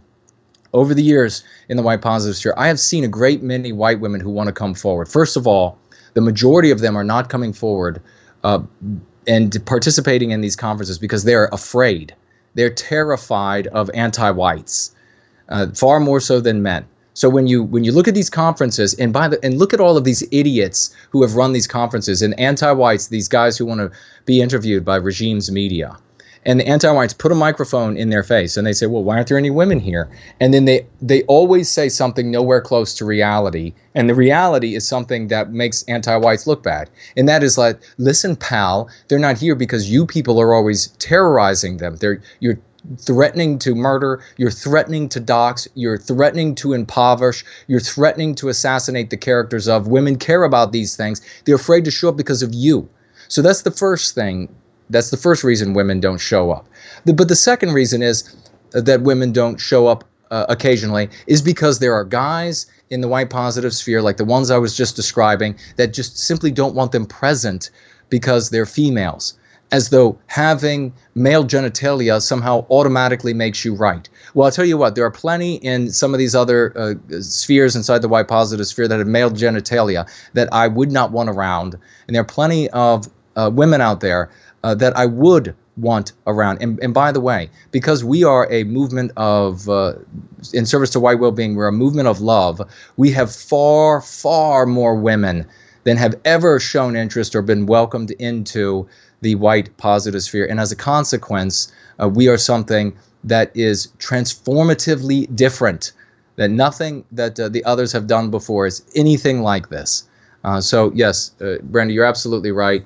The women have, this is not to say, of course, that women are angels. We don't do what, in the white positive sphere, we don't do what the conservatives do. There's no white knighting here. There is no, the woman is always right and the guy is always wrong, bravo Sierra.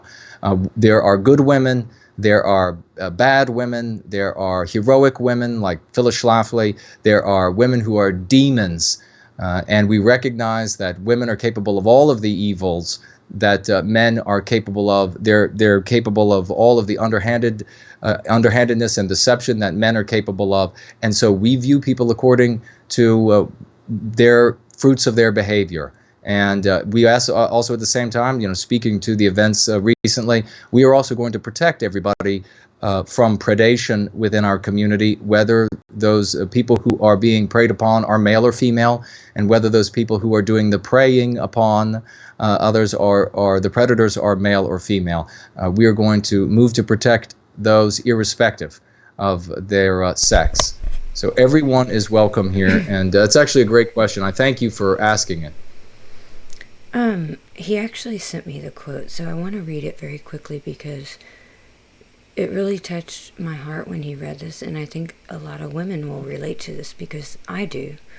Even though I don't show it outwardly, we're always very much more critical of ourselves than others are. Very hard on ourselves, especially women. So I just want to read this quickly. And it is from a lady who is a part of his kindred.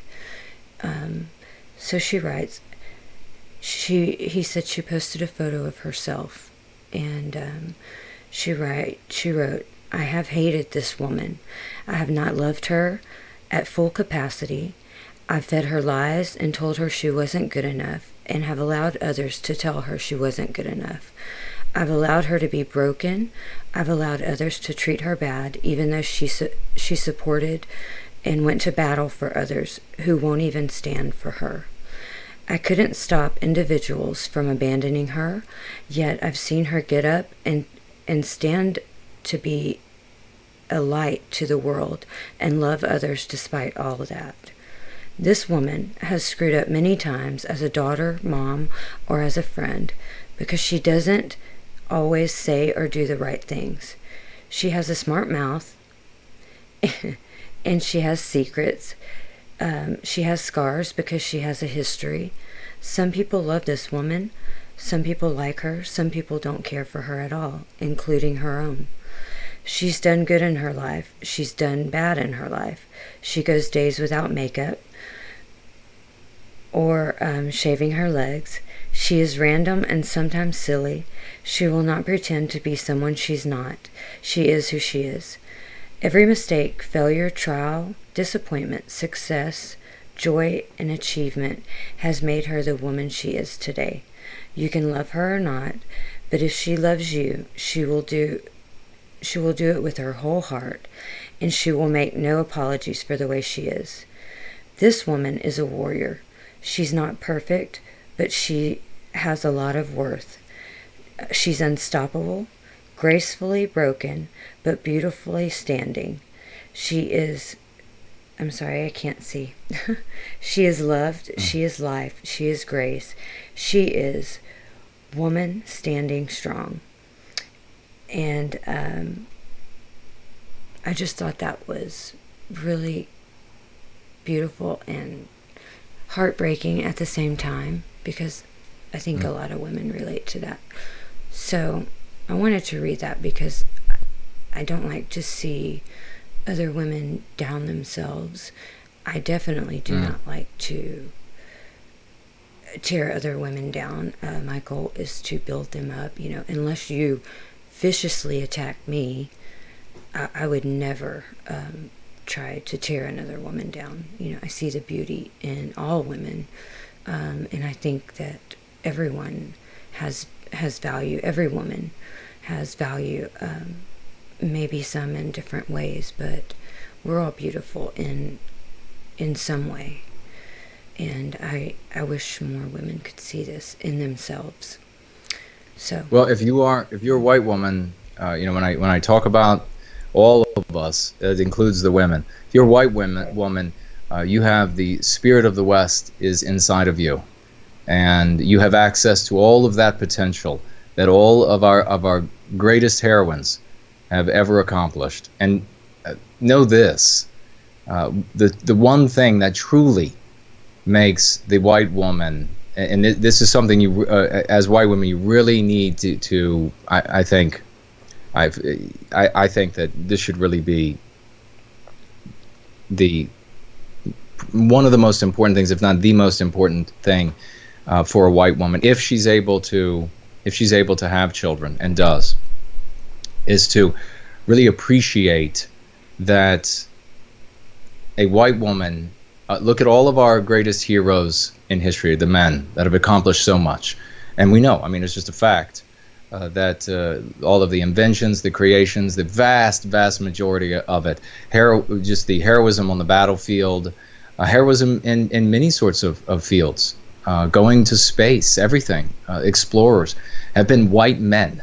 And that's why one of the reasons that the anti-whites hate us so much, because it is that great dignity that is handed down to us. Well, every single one of those white men was born to a white mother.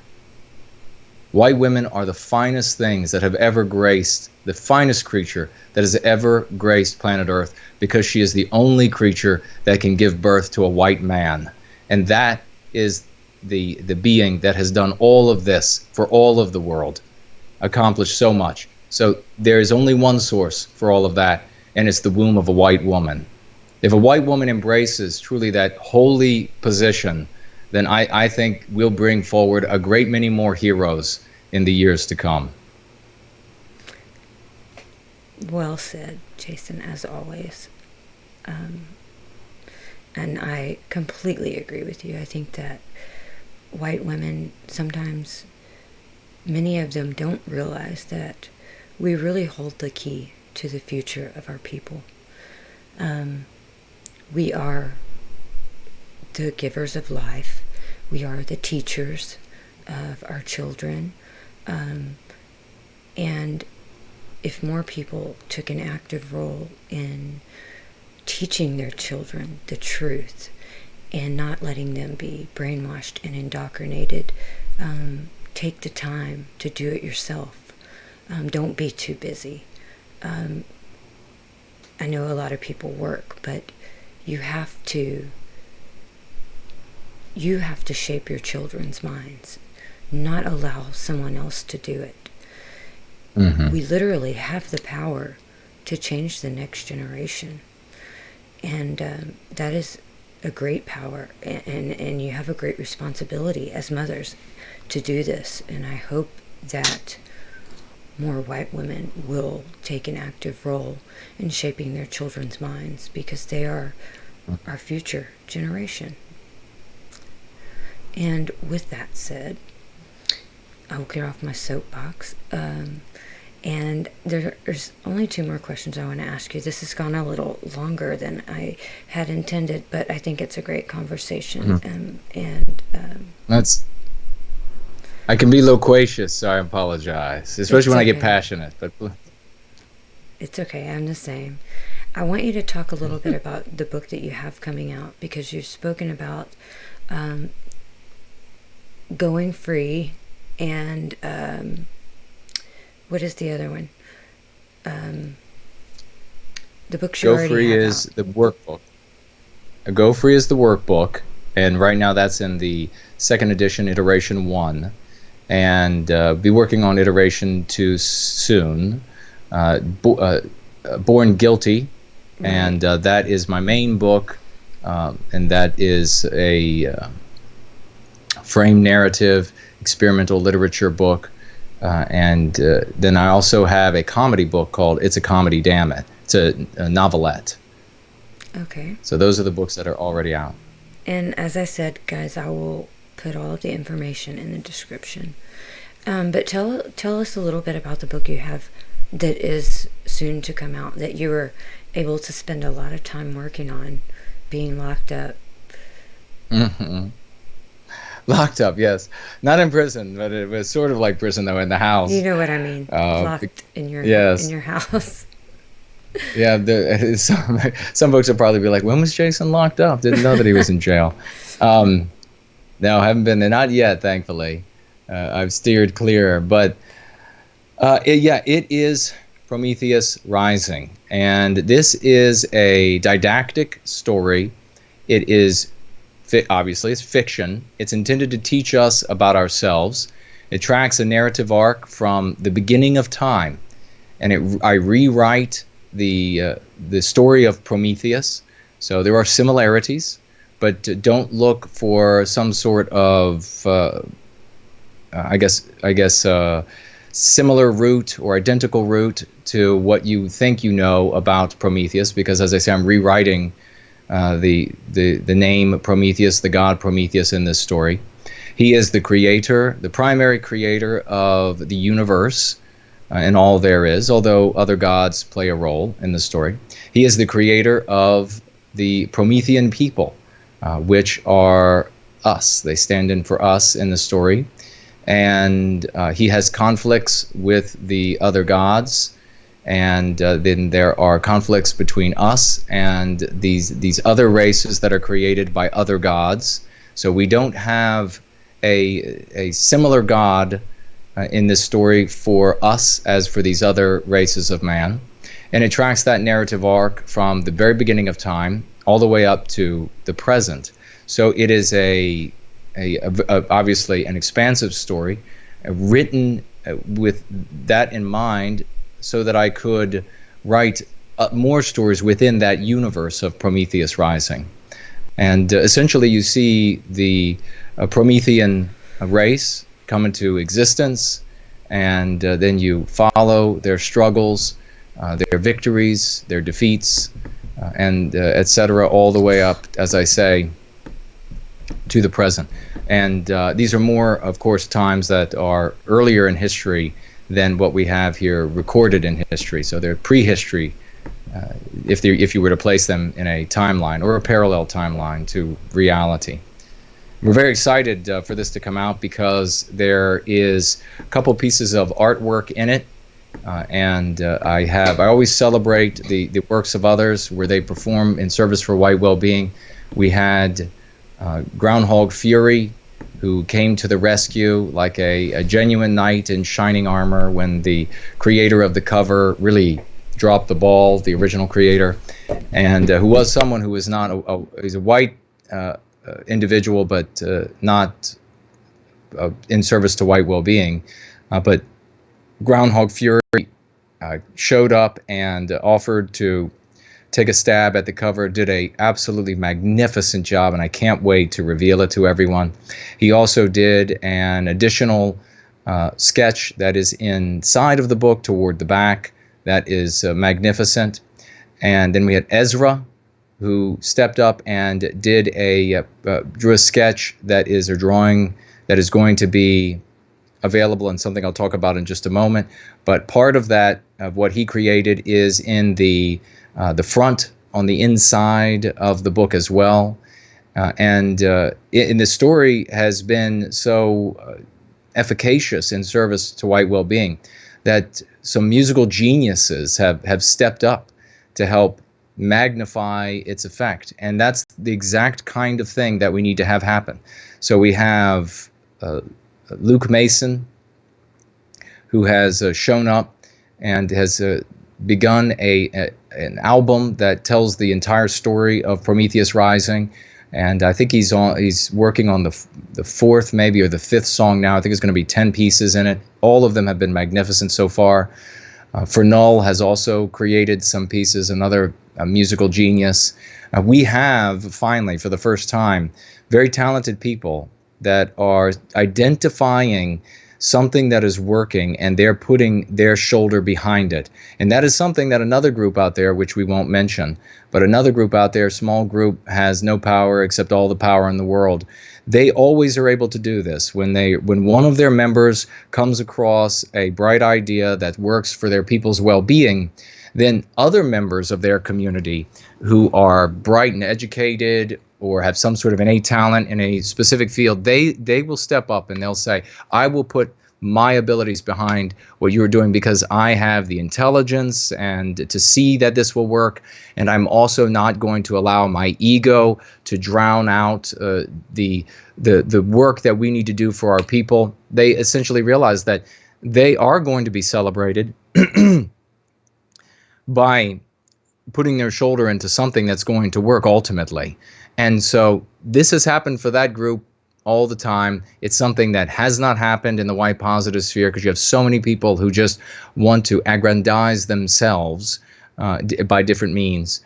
So we have these great people coming forward. I'm very proud of their participation and humbled by their abilities that I utterly lack. And so I am delighted to have them participate. The people who are making music, the people who are drawing, the people who are writing poetry. And that leads me into this standalone version is going to be coming out here of Prometheus Rising, and in the next couple weeks.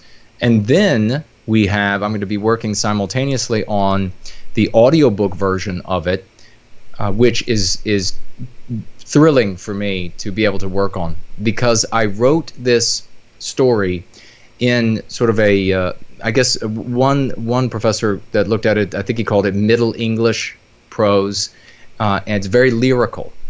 And another gentleman who has far better education than I have has come to me and said, let me help you with the punctuation so that people will have a little bit of an easier time reading this, since it does have this lyricism to it.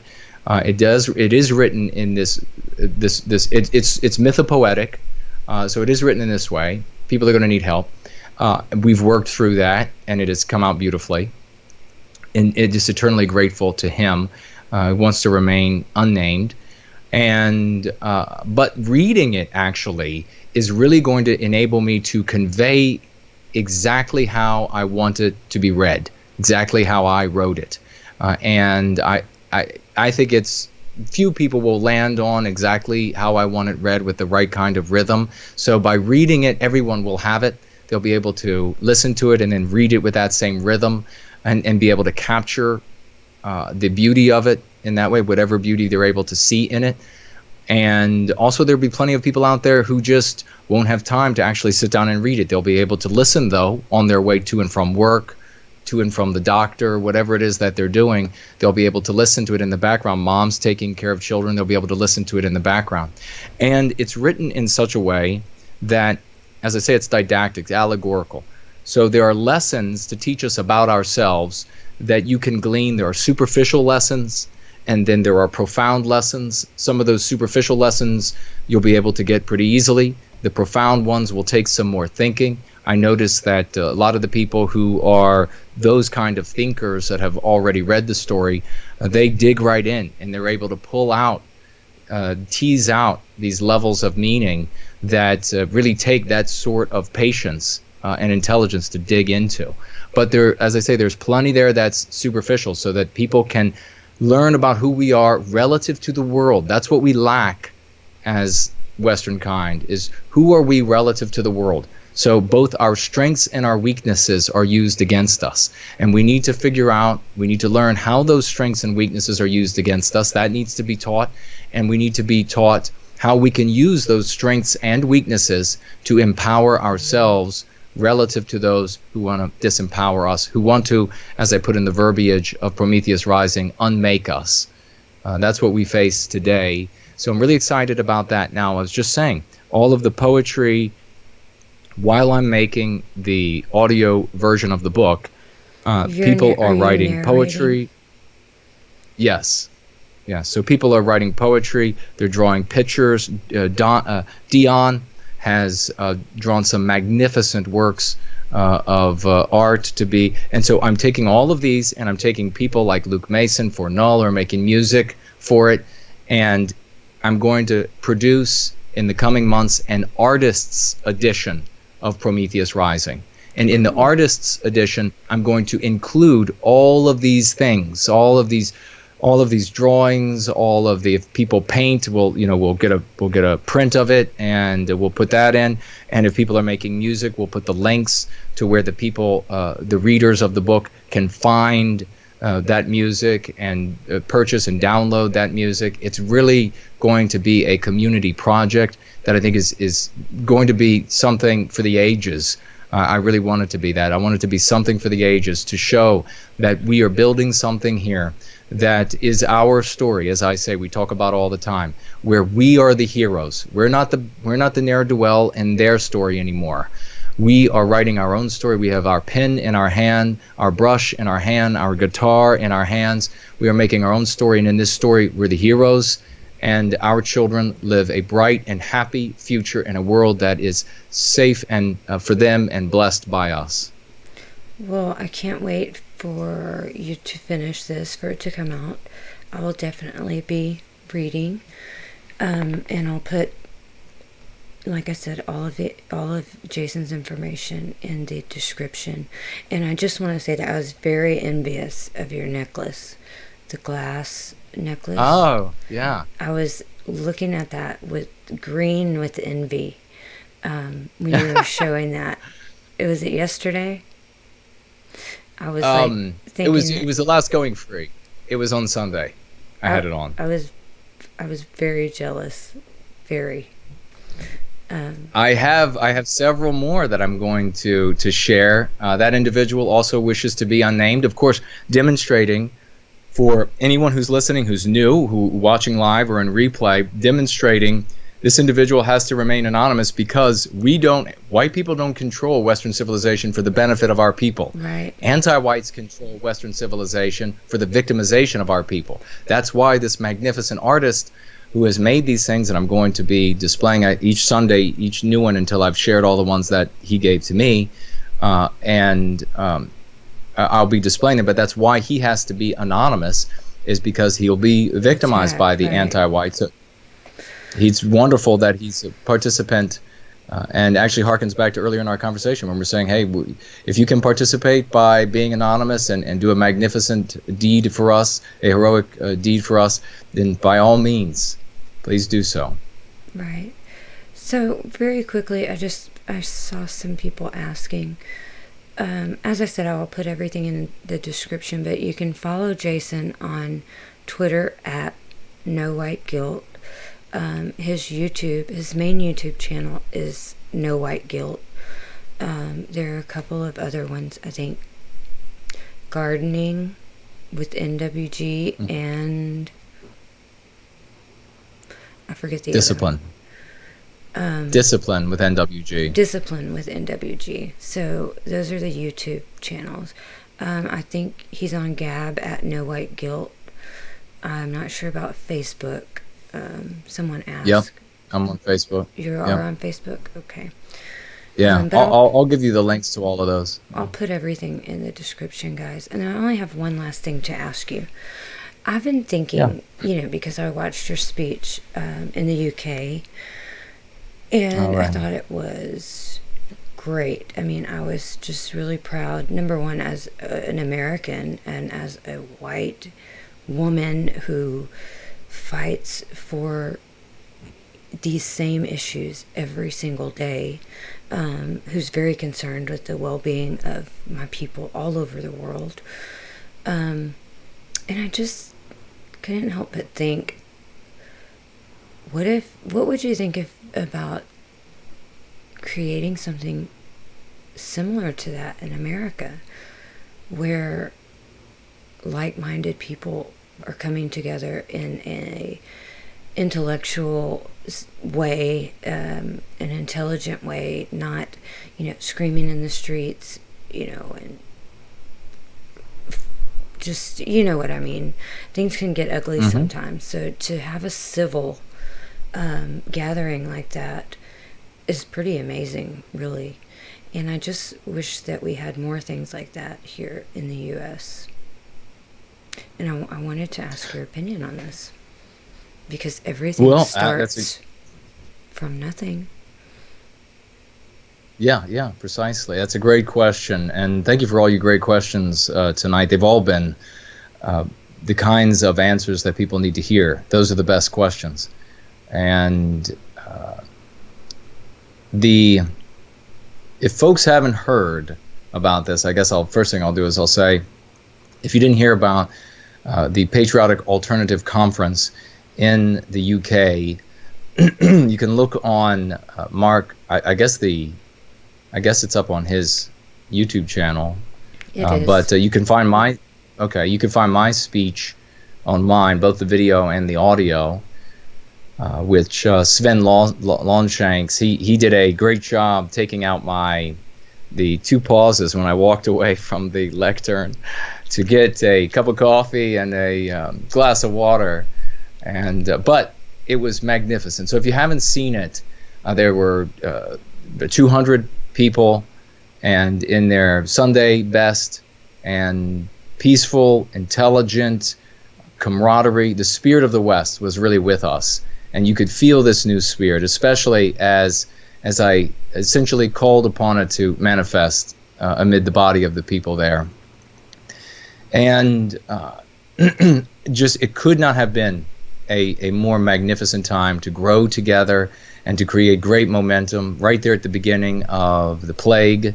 And so many people were hiding, hunkering down, and I flew over to the UK, plane empty, because who's going to fly over there while the plague is spreading?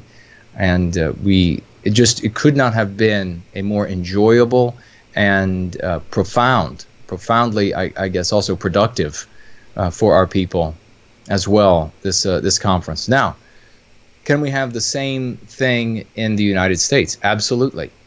Are we going to have I know Mark has said that at some point in the future he'd like to see a patriotic alternative in different Western countries. So maybe we'll see something like a patriotic alternative, maybe with the exact same name in the United States and Canada and Australia, elsewhere. Amen.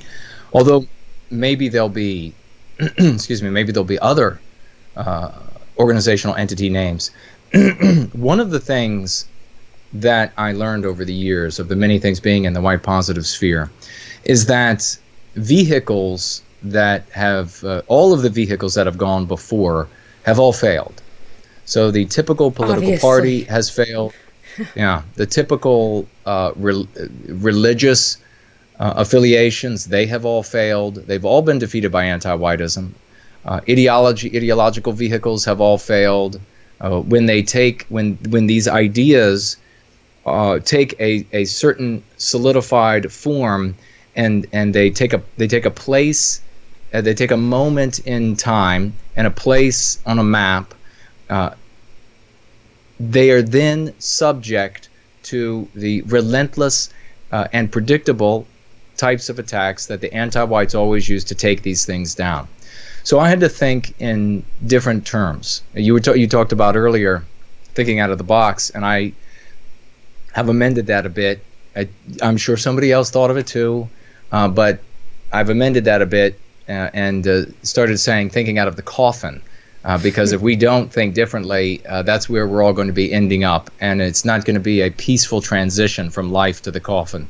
So I had to think in new terms of networks. I had to think in new terms of how ideas are spread, how ideas survive, how a genes survive even when members of a family. So I investigated that. Even members of a family die. Using that as like a parallel, and ruminated over these things for years, watching the use of lawfare, watching the use of violence. So what we have been working on and continue to work on is the creation of an organizational entity that is going to, in some ways, when it needs to be amorphous and intangible, be exactly that. When it needs to be rigid and like water can become ice, and Right. at another moment it can be vapor. It'll be able to be these things, and it'll be able to survive. So what does that mean? That means that just as you see Going Free and Service to White Wellbeing becoming a primary part of Patriotic Alternative and the work that they are doing, we see it also becoming a primary part of other organizations in service to white well-being. We have people stepping forward saying that I'm going to take Going Free to my church. I'm going to take Going Free to my lodge. I'm going to take Going Free to my political party. And this is the kind of, we were talking about this the other night with folks who are saying the idea can't be killed. Individuals can be jailed and murdered. Political parties can be banned. But the idea, once it arrives and is able to be spread, as Going Free was designed to be able to do, it can't be killed. So that means, will there be a patriotic alternative? Yes, in the United States. Will there be 10 patriotic alternatives in the United States under different names? Yes. We're going to have a great many opportunities to advance white well-being in the form of community groups, in the form of groups that move forward with political ambitions, where there are, salient affiliations, where there are loose affiliations. All of this is coming to fruition. But what was also very exciting that we are going to be doing, which hasn't been done before, is that we are going to be bringing forward, and we're talking about this behind the scenes, COVID-19 has put a bit of a brake on it at the moment, but we are going to be having artistic festivals as well. And this is something that is brand new, has not been done in the white positive sphere. And all of this is going to be infused with service to white well-being and Going Free. So I could to put a great exclamation point on the end of the answer to your question is, yes, we could very well have a patriotic alternative or a similar named organizational entity within the next year, at which we gather many hundreds of us, maybe even thousands, and have a big successful rally like this. We'll find a way to do it, and we will absolutely make it happen. Why? Because we are white men and women, and we have always found a way. When every group of people looked out into the darkness, into the jungle, and they said it was nothing out there but specters and unsolvable mysteries, we said, no, there are things out there to be discovered. There are truths that are eternal that we can find. There's another hill that we can climb. And there's another disease, another foe that we can conquer. And we have done those things. We will reach back into ourselves as our ancestors have done. We will tap into the spirit of the West. And we will behave as champions, just as our ancestors have behaved. There are kingdoms to be built, civilizations. Amen. We own the moon. Just a reminder. That's right. That's right. We own the moon. We own the moon. We own all of the surrounding planets, Mars. Yeah, that was a good one. Okay, well... yes, it is. That was a good one. You have really given some great answers, and I thank you so much, Jason, for coming on and speaking to the people that follow me, because a lot of these people there are not aware of your channel or the things that you talk about, and I really wanted them to hear, what you have to say. And one reason is to know that you can say these things, you can feel this way, and you can do it in a way that is articulate and doesn't get you attacked physically, or there is a way forward, and some people don't know that, but there is, and I think that you are doing a great job in showing people the way forward, and I appreciate the work that you do, and I can't thank you enough for coming on, and it has been a pleasure having you. Well, the pleasure's all mine. I thank you for your service to white well-being and everything that you have been doing, are doing, and will do in service to our people. It's a great honor to be able to stand shoulder to shoulder with you. And if folks want to find me, Brandy said she'll put the links in the show afterward, but you can find me at nowhiteguilt.org. You can also find me on the joint website that I have with Mr. George, theafterparty.tv. And Brandy named my YouTube channels. I'm on D Live, I'm on Facebook, I'm on VK, I'm on Parler, I'm on every imaginable platform just about. Find me on your favorite. We also transition all the videos to Spreaker as well. And we do more than just the culture commentary, racial commentary, political commentary. We also make comedic videos. I just did one on the Corona abs, I called it. Mr. George and Philosophicat have made, I think, 3 now of comedic videos that we have up. And we have on, so my schedule is essentially on Tuesdays, we have Mr. George and I do a show called After Hours, usually around 8 p.m. Eastern Standard Time. And then Wednesdays at 2 p.m., I appear on Mark Collett's channel for PWR.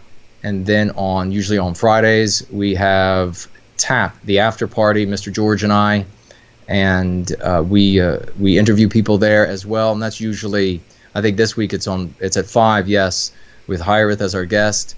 And then on Sundays, I do a stream called Going Free. It's a solo stream. And increasingly, we are having calls from people in the community. And we are working on applying Going Free to each and every one of our lives so that we can all do that. Indeed, go free. So it's been a real pleasure to be on here, Brandy. And I'll definitely come back soon. Okay, well, I thank everyone for coming in and watching and listening, and I will see you guys again soon, and hopefully we will be speaking to Jason in one place or the other again in the near future.